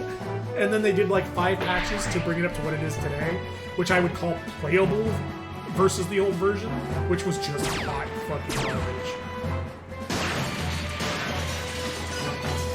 Yeah, it was pretty much they had zero idea anyone gave a shit.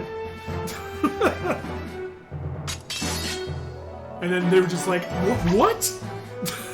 Oh, we're sorry, I guess. We didn't know. We'll fix it. We'll fix it. And they fixed it over 6 months.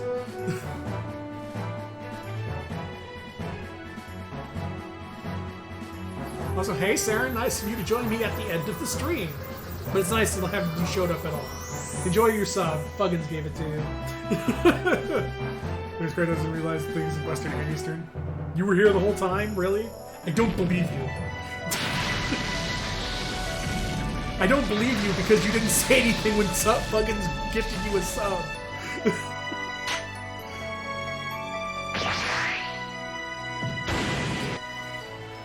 Alright, fair enough.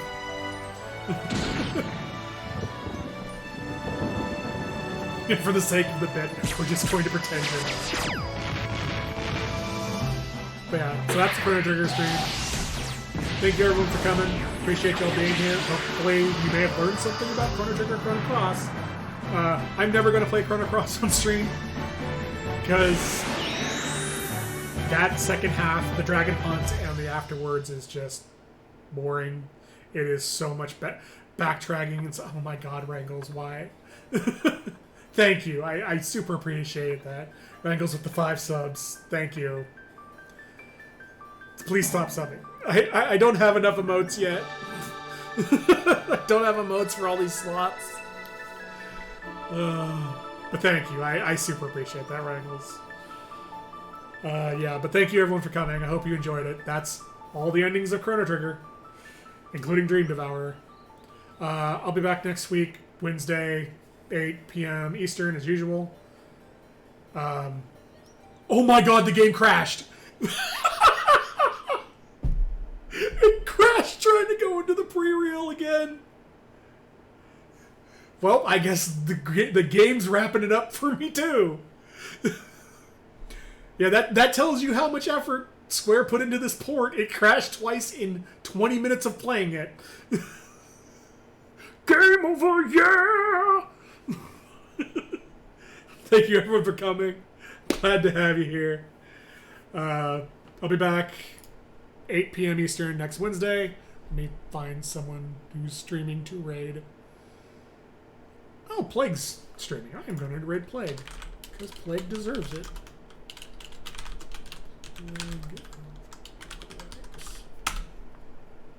Alright, I'm sending you over to Plague. He's playing Dark Souls. Hopefully you guys enjoy that. I'll be back next Wednesday, but not the Wednesday after. The Wednesday of Endwalker, I will be gone because I'm going to be fucking playing Endwalker. So, again, thank you for coming. I'm glad you're all here. Thank you again for the subs. Holy shit. Fetched, Chicado, Regals. I'm going to get emotes. I'm going to talk to Justinian. I'm going to get emotes. We'll fucking have emotes soon. Alright. Oh, and Fuggins, thank you. And Fuggins giving Saren the gift sub as well. Thank you for reminding me. Have a good night, everyone. I hope you have a good week, and enjoy Plague. Although there are innumerable ways for one to die, our danger-seeking prince has come to know a sizable variety.